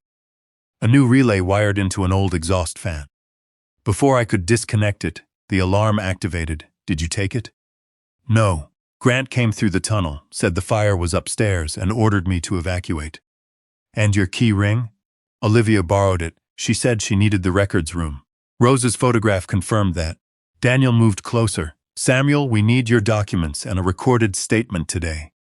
I can meet at 6. Before disconnecting, Samuel said my name. Grant made me retrieve the original service tunnel plans from city archives last month. Why? He said Atlantic Crown needed utility locations. Which version? The 1928 construction set. It shows passages sealed off in later renovations. My skin went cold. The modern plans marked one tunnel beneath the ballroom. The original set might show more. 10 minutes later, Samuel sent a meeting location and one photograph. It showed an archive request form dated 5 weeks earlier. Applicant, Samuel Bell, authorized representative, Grant Hayes Restoration. Requested records, original subgrade service passages, archive ventilation routes, and emergency egress modifications. At the bottom, Grant had added a handwritten instruction. Include all sealed tunnels not shown on current hotel plans. He had not been studying only how fire moved through Mercer House. He had been looking for a hidden way to enter, leave, or trap someone underground. Samuel chose a self-storage facility near the interstate, where rows of metal doors reflected the late afternoon sun and no hotel camera could record us arriving. Daniel came with a prosecutor's investigator and an attorney Samuel had contacted through his union. Samuel stood beside Unit 214 holding a banker's box against his chest. He looked older than he had the day before. Inside the unit were inspection drafts, handwritten work orders, and copies of emails Grant had ordered him to delete. Samuel had preserved them because fear had made him obedient, but not entirely careless. I kept telling myself I was protecting my wife, he said. Then Claire got sick, and Owen was blamed. At some point, protection becomes participation. Daniel recorded the statement. Samuel explained the 3 earlier fires. Grant had called each one an opportunity to test repaired systems. After every incident, he ordered Samuel to document alarm timing, sprinkler pressure, smoke movement, and evacuation delays. He said the insurance company required it, Samuel told us. I believed him after the first fire. By the third, I knew the questions were wrong. What questions? I asked. How long smoke took to reach guest floors, which stairwell filled first, how many minutes passed before the fire department connected to the standpipe, whether the archive doors stayed locked during an alarm. The red circles on Grant's plan had never been simple locations. They were experiments. The laundry closet fire tested vertical smoke travel. The kitchen fire tested evacuation through the east stairwell. The archive fire tested whether staff could be drawn away while a second device operated elsewhere. And the bridal room? Daniel asked. Samuel looked at me. That tested Owen. Grant needed to know whether police and reporters would accept the story of an angry teenager with access to theatrical fuel. The first accusation created the suspect. The second fire strengthened the pattern. The final event was always planned for the anniversary celebration, Samuel said. Mercer House's 96th anniversary gala was scheduled for Friday evening. Nearly 200 guests, including preservation officials, investors, employees, and local donors, would fill the ballroom. Grant had chosen a crowded night because chaos hid timing. Samuel opened the original 1928 plans across the hood of Daniel's car. A sealed service passage ran beneath the ballroom from the riverside loading area to the archive level. During a 1970 renovation, both entrances had been covered, but the tunnel itself remained intact. A second branch ended beneath Claire's private office. Grant had ordered Samuel to reopen part of it during the hurricane repairs. He said it was for emergency utility access, Samuel said. I cut through the archive wall and installed a disguised panel. Who knew? I asked. Grant, Olivia, and me. The plan marked 4 ignition points along the passage. If activated in sequence, fire would move beneath the ballroom, rise through the archive chase, and enter the oldest roof framing. Sprinklers could control 1 location. They could not control 4 if the main valve had been restricted. Samuel produced photographs of the sprinkler control panel. Grant had ordered a bypass installed behind the display. The panel could show normal pressure, while the actual valve remained partly closed. How much damage? Daniel asked. Samuel stared at the plans, enough to cross the 60% threshold if firefighters lost the first 10 minutes. And the guests? Grant said the alarm would begin early enough to clear the ballroom. You believed him. I wanted to. I followed the tunnel branch toward Claire's office. Why does this passage end here? Samuel said nothing. I looked up. Why Claire's office? His face collapsed. Grant asked whether smoke could enter without triggering the corridor detector. The room around us seemed to narrow. What did you tell him? That the old return air shaft connected directly to the office ceiling. Claire was meant to attend the gala as acting owner, weakened and confused after months of carbon monoxide exposure. Grant could place her in the office before ignition, close the disguised panel behind her, and let smoke enter from beneath. Her death would appear accidental, perhaps heroic, if Grant claimed he had tried to reach her. The burn across his palm after the bridal room fire had not come from broken glass. Samuel identified it from my photograph. That is the pattern left by the brass tunnel latch, he said. It gets hot when the exhaust fan runs. Grant had been behind the service grille before the fire, setting the relay or testing the hidden route. Owen would supply the blame. Olivia had prepared a revised trust document stating that if Claire died while Owen remained under criminal investigation, Grant would serve as temporary administrator of her estate. Owen's share would be frozen. My minority interest could be overridden during an emergency liquidation. Insurance money would settle Grant and Olivia's bellwether debt. Atlantic Crown would acquire the land. Claire would be dead, Owen disgraced, and Mercer House gone. For several moments, I could not speak. I had assumed Grant wanted my daughter declared incompetent so he could control her shares. That was only the first stage. Incapacity gave him access. Death gave him permanence. Daniel's phone rang. He stepped away, spoke briefly, then returned with frustration in his eyes. The prosecutor says Samuel's statement supports conspiracy and fraud, but we still need corroboration of an imminent fire. Grant can claim these are abandoned plans and unauthorized modifications. The gala is Friday, I said. That gives us time to place surveillance and obtain broader warrants. Samuel shook his head. No, it doesn't. He searched through the banker's box and pulled out a printed event schedule. Grant had changed the anniversary celebration. The new invitations were already being delivered electronically. He blamed Friday's weather forecast and an urgent Atlantic Crown delegation. The gala would begin tomorrow night at 7. Daniel took the page. Did Grant send this? 30 minutes ago. My phone vibrated. A message from Claire appeared. Mom, Grant says I should make one final speech for the hotel. He wants me in my office before the ballroom ceremony so I can rest. Below it was a photograph Grant had attached. Claire's cream anniversary dress lay across her hospital bed. She was being discharged in the morning. Grant had moved the fire forward because he knew we were getting close. And in less than 24 hours, my daughter would be waiting directly above the place he intended to ignite. By sunrise, our case had become a race between proof and fire. Daniel arranged a meeting at the state fire marshal's office. Assistant District Attorney Lena Brooks joined us with 2 investigators and a specialist from the insurer's fraud unit.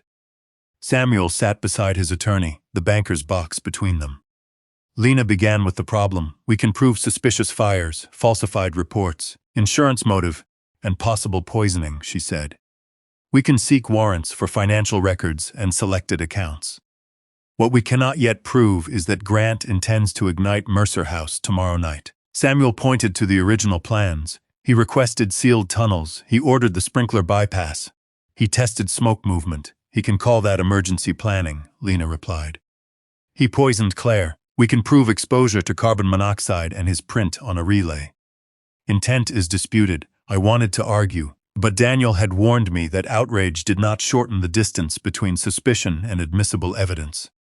Lena turned to me. What would a cautious fire investigator require before calling this imminent arson? Preparation with no legitimate safety purpose. Recent movement of fuel or ignition equipment, changes to suppression systems, restricted access. A timing mechanism tied to the event. Can any of that be observed legally? Yes. Mercer House's alarm, sprinkler, and elevator systems transmitted data to outside monitoring companies. Grant could block inspectors from the hotel, but he could not erase every independent record. The fire marshal obtained emergency preservation orders. By 9:30, the first results arrived. At 2:14 that morning, the ballroom sprinkler zone had been placed in test mode for 12 minutes. No scheduled test appeared on the maintenance calendar. At 2:21, the archive smoke detector registered a brief rise in particulates. At 2:24, the river loading elevator descended to the basement using an administrative override. The credential belonged to Grant. Daniel marked the events on our timeline. He is moving something through the loading entrance. Or conducting maintenance, Lena said. Samuel shook his head. That elevator has been out of public service since the hurricane. It opens 20 feet from the sealed tunnel. The insurance specialist produced delivery records from Grant's restoration company. 2 days earlier, a truck had collected 6 containers of industrial cleaning solvent and 4 boxes of heat-activated roofing adhesive, billed to another site. The vehicle's location system placed it at Mercer House for 47 minutes last night. Both products had legitimate uses. Together, inside a concealed tunnel beneath a crowded ballroom, they could create a fast, smoky fire before sprinklers gained control. Lena authorized covert exterior inspection and surveillance of the loading area. She also prepared a warrant for Grant's company records. We still need more, she said. A judge cannot assume every building material is an accelerant. What about Olivia? I asked. Daniel slid a financial report across the table, the Atlantic Crown payment, bellwether debt, and Olivia's contingent legal fee gave her motive. Her credential at the archive fire and Rose's photograph connected her to the mechanical cabinet. But motive and access did not reveal tomorrow's plan. We sought preservation of her email account, Daniel said. The provider confirmed a large deletion began at 6:12 this morning. Lena's expression sharpened after she knew Samuel was missing. Yes, can the messages be recovered? Some, not immediately. My phone rang. Nurse told me Grant had arrived with discharge documents. The physician recommended another day of observation, but Claire had signed herself out. Is she oriented? She knows her name and location. She still has difficulty with dates and short-term recall. Who explained the risks? The physician did. Mr. Hayes was present. I ended the call and looked at Lena. Grant is taking her back to the building. We cannot detain a competent adult because her mother disagrees with her discharge. She is not deciding freely. Then we need medical evidence or direct coercion. Every answer returned to the same wall. Daniel saw my expression. Do not attempt to remove Claire yourself. I wasn't planning to. That sentence has never comforted me. At 11, the warrant for Grant's business records was approved. Investigators searched Hayes Restoration, while another team copied the servers. Grant had anticipated them. The office contained invoices, contracts, and neatly organized safety reports. The computers had been professionally wiped the previous evening. One technician recovered a fragment from a deleted folder labeled MH96. It contained a checklist: guest count, wind direction, fire department response, valve restriction, archive door, Claire speech. Beside the final line were the initials OT Olivia Trent. Lena read the page twice. This is significant enough to arrest them. Enough for conspiracy to commit insurance fraud, obstruction, falsification, and perhaps evidence tampering. Not yet enough to prove an intentional deadly fire. What else could valve restriction mean? A defense attorney will say water pressure testing. And Claire speech? Event scheduling. I walked to the window. Grant had chosen ordinary explanations for every criminal step. A maintenance test, a safety report, a medical form, a husband helping a confused wife. His plan survived because each piece looked harmless until assembled. Daniel joined me. We can arrest Olivia on the archive fire evidence if the prosecutor approves. But if Grant sees her taken, he may cancel the gala, destroy the tunnel, or move Claire somewhere we cannot monitor. So we leave her free, we watch her, and Grant? We let him believe the case is still incomplete. Lena ordered surveillance on both of them and emergency monitoring at Mercer House. Plainclothes fire investigators would enter the gala as guests. Daniel's team would watch the loading entrance. Samuel would provide access codes and identify the hidden tunnel panel. It was the most the law could do before Grant acted. Owen called while we arranged the operation. He asked to help identify the theatrical equipment Grant might use. I refused to bring him near the hotel, but asked him to send photographs and serial numbers. His answer was quiet. This time, believe me before the fire does, I promised I would. At 3:16, an analyst recovered one deleted message from Olivia's account, sent to Grant the previous night. Everything is ready. Once she is in the office, Owen becomes the only explanation. Grant had replied, "Do not contact me again until after the alarm." Samuel Bell signed his cooperation agreement at 4:12 that afternoon. It did not promise immunity. He had to admit falsifying inspection reports, concealing safety defects, and allowing Grant to use his credentials. In return, prosecutors would consider his assistance when deciding charges and sentencing recommendations. Samuel read every page twice. "My license is gone," he said. His attorney did not soften the answer. "Almost certainly. My wife depends on my insurance." Daniel placed another form beside the agreement. "A hospital social worker is helping with her treatment coverage." Nothing is guaranteed, but it will not stop tonight. Samuel looked at me. For months, Grant had controlled him through fear of losing everything. Now Samuel was being asked to surrender those same things voluntarily. "What would Thomas say?" he asked. I thought of my husband refusing to cover a cracked pipe, even though reopening the wall cost us $30,000. "He would say a building can survive an honest repair," I answered. "It rarely survives a hidden failure." Samuel signed. Then he gave us what Grant believed fear had buried. He drew the route through the river loading entrance, down a narrow stair, and behind the false wall in the archive corridor. He identified the release latch beneath a brass trim plate and wrote the current access code on Daniel's plan. "Grant changes it every week," Samuel said. "Olivia always asks me to keep the same last 4 digits. "What digits?" Daniel asked. "Claire's birthday." The cruelty of that choice sat heavily in the room. Samuel described the sprinkler bypass. Grant had ordered a secondary pressure sensor behind the public panel. The display would continue showing normal pressure after the ballroom valve had been reduced to 20%.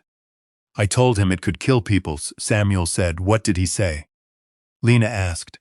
"He said the ballroom would be empty before the fire reached it." "And you believed him?" "No," Samuel swallowed. "I believed he would ruin me if I refused. He had refused one thing. Grant wanted the automatic fire doors near Claire's office disabled." Samuel pretended to complete the work, but left the internal fusible links intact. If heat reached the corridor, the doors should still release. "Should?" I asked. I did not have time to test them. Nothing about tomorrow offered certainty. Samuel gave Daniel the hidden sprinkler monitor login and agreed to attend the gala wearing a transmitter. He would identify Grant's movements, confirm whether materials had been placed in the tunnel, and open the archive panel when signaled. "You do not confront him," Daniel said. "You do not improvise." Samuel nodded. I recognized his expression. He planned to obey until someone was in danger. At 5:30, I went home to speak with Owen. He had packed a duffel bag and placed his camera equipment on the kitchen table. For once, there were no fire plans between us. "I heard Samuel confessed," he said. "He is cooperating, so everybody believes me now." "Enough people do. That is not what I asked." I sat across from him. "No, Grant spent months building a version of you that some people find easier to believe than the truth." Owen looked toward the window. "And you?" "I believed the evidence before I believed you." His face did not change, but the silence did. "I told myself that was discipline," I continued. "Part of it was fear. If I trusted you completely and was wrong, I thought I would fail Claire again." "You still thought I might have done it?" "Yes." The word hurt him. I let it. Then I said, "I was wrong." He looked at me. "I should have listened when you said your mother was losing time. I should have asked why you wanted California instead of treating it like rejection. I kept trying to preserve the hotel because it was your grandfather's legacy." "I love Grandpa," he said. "That doesn't mean I want his life. I know that now." He touched the hard drive containing his footage. "I want to tell stories, then tell yours, but do not let Grant write the ending." Owen gave a small, tired smile. It was not forgiveness, it was the door to it. I asked him for photographs of every stage effect device used by his film club. He identified the igniter model from the fires and explained that heat-activated roofing adhesive would create dense black smoke but leave residue different from theatrical fuel. That distinction could matter once the tunnel was opened. Before leaving, I told him he would stay with Noah's family until the operation ended. "You're going into the gala," he said. "Yes, and who protects you?" I had no good answer. At 7 I called Grant. He answered with the polished calm he used when he believed someone might be listening. "I am ready to support the sale," I said. Silence, then carefully. "What changed?" "I saw Claire's medical report. She cannot keep carrying the hotel. Owen does not want it. Thomas is gone. Perhaps I have been fighting for an empty building." Grant did not trust surrender unless it came with humiliation. So I gave him some. "You were right about me. I mistook control for protection." His breath eased. "What do you propose?" "I will sign the shareholder consent at the anniversary gala, in front of the board and Atlantic Crown. No delays afterward. That is sensible. One condition: Claire must be present and lucid enough to state her wishes. She wants to give the farewell speech." "Then let her." Grant paused. "I am glad you finally understand what this family needs." "No," I said. "I understand what it costs to keep resisting." That answer pleased him more. He told me to arrive at 6:30. Olivia would prepare the documents. Claire would rest in her office until the ceremony. Exactly where he needed her. After the call, Daniel activated the surveillance plan. Fire investigators were assigned as catering staff, donors, and security contractors. The exterior hydrant would be checked quietly. Ambulances would stage 3 blocks away. Everything depended on Grant, believing he still controlled the night. At 10:43, Samuel received a message from him. The gala access code had changed. Beneath the new 6-digit number, Grant had written, "Bring Evelyn through the archive passage." Claire should not see her before the speech. Samuel showed us the screen. Grant was no longer planning only to trap my daughter. He had just made room beneath the ballroom for me. Mercer House had never looked more beautiful than it did on the night Grant planned to destroy it. White lights traced the balconies. Brass lanterns glowed beneath the riverside arches. Inside, nearly 200 guests gathered beneath crystal chandeliers for a celebration most believed had been moved because of the weather. Only a few of us knew the storm was already inside. I arrived at 6:30 wearing the dark green dress Claire had chosen for Thomas's last anniversary gala. A transmitter rested beneath the fabric at my waist.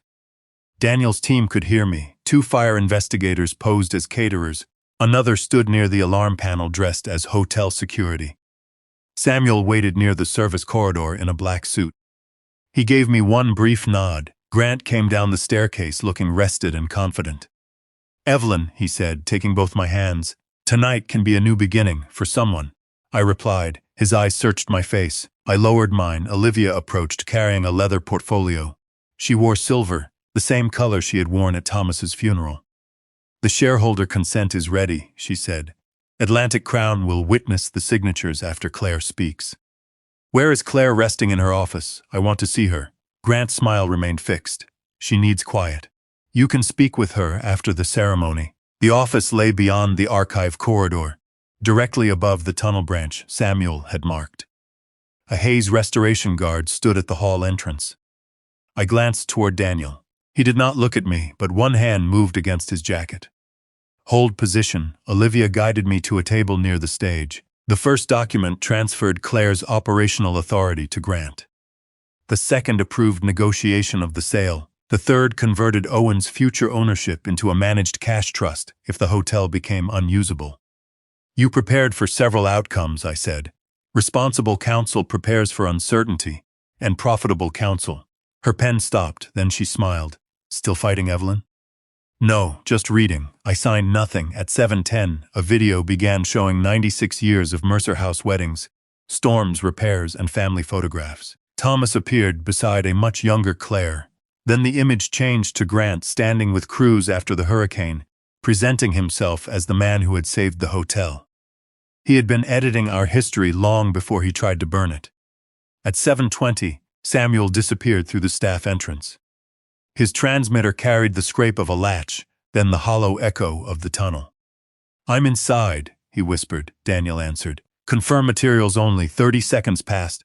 4 solvent containers, adhesive boxes, wiring harness, 2 ignition modules. That was recent preparation, hidden fuel, and ignition equipment inside a sealed passage. Then Grant stepped onto the stage. "Before we begin," he announced, "I want to thank the woman whose courage has held this family together." He extended a hand toward me. Applause rose. I walked to the stage. Grant placed an arm lightly behind my back. To the room, it looked affectionate. To me, it was guidance. "Evelyn has agreed that the time has come to release Mercer House into a new future," he said. Olivia brought the portfolio forward. I looked at the guests, then at the camera above the stage. Daniel's team had confirmed it was recording to an off-site server. "Before I sign," I said, "I want Claire here." Grant's fingers pressed against my back. "She will join us for her speech." "When?" "In a few minutes. I have waited 8 years to stop fighting for this building. I can wait a few more." The room quieted. Grant leaned toward the microphone. "Claire's doctors recommended limited activity, then bring the documents to her." Olivia stepped closer. "That would disrupt the program. My daughter owns 58%. Her presence should not be considered a disruption." A few guests exchanged glances. Grant whispered, "Do not embarrass her. I am trying to see whether she can stand." At that moment, Samuel's voice entered my ear. "I found the timer," Daniel answered. Read the display, 7 minutes, 40 seconds. My pulse changed. The fire had already been armed. "Can you disable it?" Daniel asked. "I can cut power, but there may be a backup trigger." "Do not touch it. Teams are moving." Across the ballroom, the disguised investigators began closing toward the archive corridor. Grant noticed. He saw the wrong posture beneath the catering uniforms, the security man watching exits instead of guests, and Daniel speaking into his cuff. Then he looked at Samuel's empty place.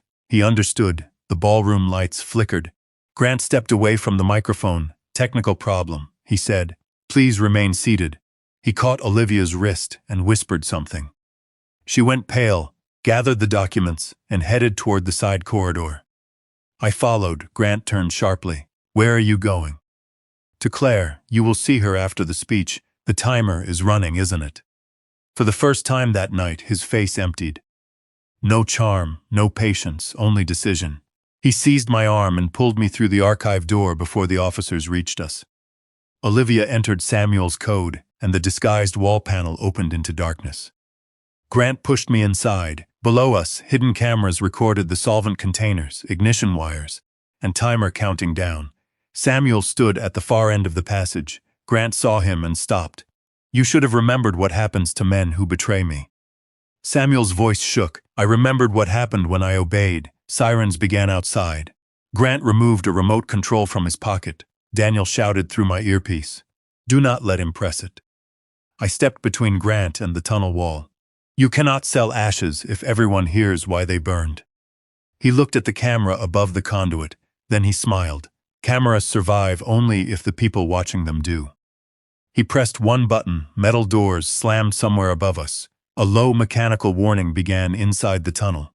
Olivia backed toward the exit. What did you do? Grant raised a phone to his mouth and spoke to someone upstairs. Keep Claire where she is, he said. In 7 minutes, none of this will matter. The warning inside the tunnel was not a fire alarm. It was the ventilation system shifting into purge mode. Samuel looked toward the ceiling ducts. He reversed the fans, he said. If the ignition starts, smoke will be pulled toward Claire's office.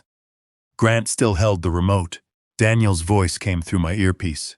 Teams are at the archive panel. Stall him. Above us, metal struck metal. Officers were trying to open the disguised wall, but Olivia had triggered the emergency lock. Grant glanced at the timer. 6 minutes, 12 seconds. You cannot stop all 4 points, he said. The ballroom valve is already restricted. Samuel moved toward the electrical cabinet. Grant aimed the remote at him. Touch it, and I trigger the backup. Samuel stopped. I looked at the solvent containers. One near the first ignition module carried a strip of blue inspection tape. Daniel's team had placed microscopic tracer powder on the containers during surveillance. Grant did not know it, but every surface he handled could connect him to the hidden fuel. What did you put on Owen this time? I asked. Grant smiled. Enough, his fingerprints. Easy to obtain from equipment he used every week. Olivia stared at him. You said the evidence was already secure. It is. You told me nobody would be in the tunnel. Grant did not answer. That was when she understood she had never been his partner. Only another person positioned near the fire. I stepped toward her. Claire's office is above the smoke route. Did he tell you that? Olivia looked at the ceiling. He said she would be moved before ignition. Grant's expression hardened. Do not listen to her. You prepared the death clause, I said. You knew Claire might die. I prepared contingencies. You prepared to profit. The timer reached 5 minutes. Then the hotel alarm sounded. Not the muted warning beneath us, the full building alarm. Bells hammered through the brick. Emergency lights flashed red along the tunnel. Grant looked up. That is too early. Samuel almost laughed. You never understood the old system. He pointed toward a brass pipe above the electrical conduit. During the 1970 renovation, Thomas had insisted the original heat line remain connected to the main alarm after newer detectors were installed. It was primitive, mechanical, and impossible to disable through Grant's software. Heat from the armed module had warmed the pipe enough to trip it. The building had announced danger before Grant's digital system allowed it to. For the first time, his plan moved without his permission. Daniel shouted through my earpiece. Evacuation underway, fire teams entering from Riverside. Grant pressed the remote. Nothing happened. He pressed it again. The backup signal is blocked. Samuel said Daniel had activated an authorized cellular jammer. Grant's remote could not reach the wireless igniters. But the timer continued. 4 minutes, 20 seconds. Grant lunged for the electrical cabinet. Samuel met him halfway. They struck the wall together. Grant drove an elbow into Samuel's throat, then reached for a manual switch beneath the timer. I grabbed the nearest solvent container and pulled it away from the ignition line. Grant turned and hit me across the shoulder. I fell against the brick. The container rolled, leaving blue tracer powder across his shoes and trouser cuffs. He did not notice. Samuel seized Grant's wrist. Grant twisted free and reached for the brass latch controlling the old exhaust fan, the latch that had burned his palm after the bridal room fire. This time, he wore a leather glove. He pulled it down. The tunnel fans roared. Air rushed toward the branch beneath Claire's office. Then a fire door slammed overhead. Samuel's untested fusible links had worked. The corridor outside Claire's office sealed itself from the archive smoke path. Through my earpiece, an investigator reported that Claire had been removed by a medic posing as event staff. She was conscious. The ballroom was nearly empty. Grant's victims were leaving while his evidence remained underground with him. 3 minutes. Daniel's team forced open the Riverside entrance. Flashlights struck the far wall. Fire marshal, hands where we can see them. Grant grabbed Olivia and pulled her in front of him. She screamed. He pressed the remote against her throat, as though it were a weapon. Back up, it cannot trigger anything, Samuel said. Grant looked at the dead screen. Olivia drove her heel into his shin and tore free.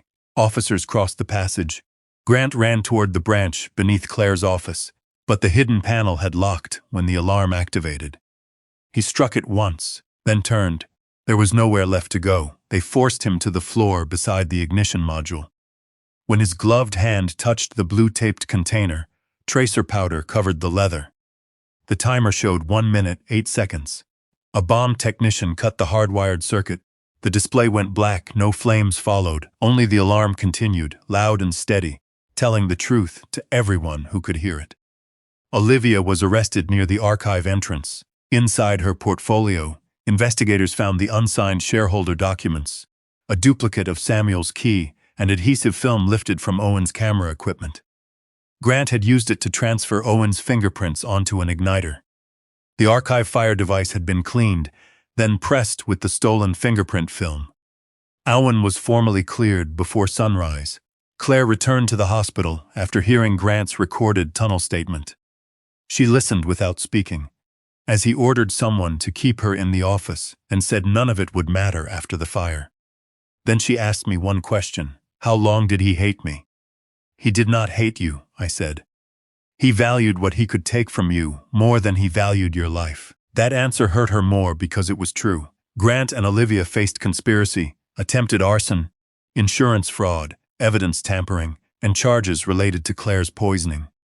Samuel surrendered his license and remained under investigation, but his cooperation had helped save nearly 200 people. Rosa gave a full statement. The hotel remained standing, yet when I sat beside Claire the next morning, she looked at me with frightened, unfamiliar eyes. The neurologist had found signs of injury consistent with repeated oxygen deprivation. He could not tell us how much of her memory would return, or whether the daughter I had finally reached in time would ever fully find her way back to me. 9 months later, Mercer House reopened at sunrise. The fire had never reached the ballroom, but smoke, water, and the tunnel investigation closed the hotel for nearly 5 months. During that time, every wall Grant's company had opened was inspected again. Every alarm, damper valve, and access panel was tested by people who did not owe our family favors. Grant eventually stopped pretending the failures were accidents. Faced with the tunnel recordings, the tracer powder on his clothing, the altered sprinkler system, the carbon monoxide device, and the financial trail to Atlantic Crown, he accepted a plea agreement. He admitted conspiring to commit arson, insurance fraud, evidence tampering, and assault connected to Claire's poisoning. The attempted murder count was not resolved by a dramatic courtroom confession. Real justice was slower and less theatrical. Prosecutors accepted charges they could prove, and the judge imposed a sentence that would keep Grant in prison for much of his remaining working life. Olivia fought longer. She claimed she had prepared documents without understanding Grant's final plan. Then investigators recovered deleted messages in which she discussed Claire's office, Owen's fingerprints, and the timing of the alarm. She pleaded guilty before trial. The state bar revoked her license, and the court ordered restitution from every account tied to Bellwether Quay. Atlantic Crown denied knowing about the fires. Their executives called Grant a rogue contractor and Olivia a dishonest attorney. The documents said otherwise. The company abandoned the purchase agreement and became the subject of a financial investigation. I learned not to celebrate investigations as though they were verdicts. But I also learned that powerful people become less powerful when their private arrangements are read aloud in public. Samuel surrendered his engineering license before the board could revoke it. He pleaded guilty to falsifying safety reports and received probation under a cooperation agreement. Some people called that too lenient. Others said he had saved 200 lives. Both statements contained truth. He came to see me once after sentencing. I should have spoken sooner, he said. Yes. I was afraid, I know. He looked toward the restored hotel. Does knowing make it forgivable? No, I said, but it makes repair possible. Samuel now worked for a nonprofit that helped small hotels replace unsafe mechanical systems. He no longer signed inspections. He carried equipment, trained maintenance workers, and told owners what silence had cost him. Rosa returned as housekeeping director. The board restored her daughter's insurance coverage and created an employee emergency fund in Thomas's name. Rosa objected until I told her Thomas would have preferred helping someone alive over having another brass plaque. Claire spent 3 months in neurological rehabilitation. Her balance improved first, then her concentration, memory was more stubborn. She remembered Thomas clearly. She remembered Owen as a little boy, building cardboard cities in the ballroom. She remembered marrying Grant, but entire months from their final year together remained blurred or missing. At first, she treated those gaps like rooms she was required to reopen. Eventually, her therapist taught her that recovery did not mean forcing every locked door. Some mornings, she repeated a question 10 minutes after asking it. Other days, she reviewed architectural drawings for hours without losing a detail. The doctors would not promise a full recovery, neither did I. Promises had caused enough harm in our family. Claire moved into a small house near Daffin Park, far from hotel furnaces and riverfront memories. I visited every afternoon, but I stopped bringing files unless she asked for them. One day, while we sat beneath the oak trees, she said, "You believed the building before you believed Owen." Yes, you believed Grant before you believed me. That answer was harder. I believed he was taking care of what I had neglected. Claire watched a child chase pigeons across the grass. You did neglect me, I know, but he used that yes. She reached for my hand. We can be angry at both things. It was the clearest sentence anyone had given me about forgiveness. Owen was accepted into a film program in California. He almost declined because Claire still needed help, but she refused to let guilt become another inheritance. "You are not responsible for keeping this family standing," she told him. "Go learn how to tell the truth better than we did." Before leaving, he completed a 40-minute documentary about Mercer House. It did not turn Grant into a monster with dramatic music.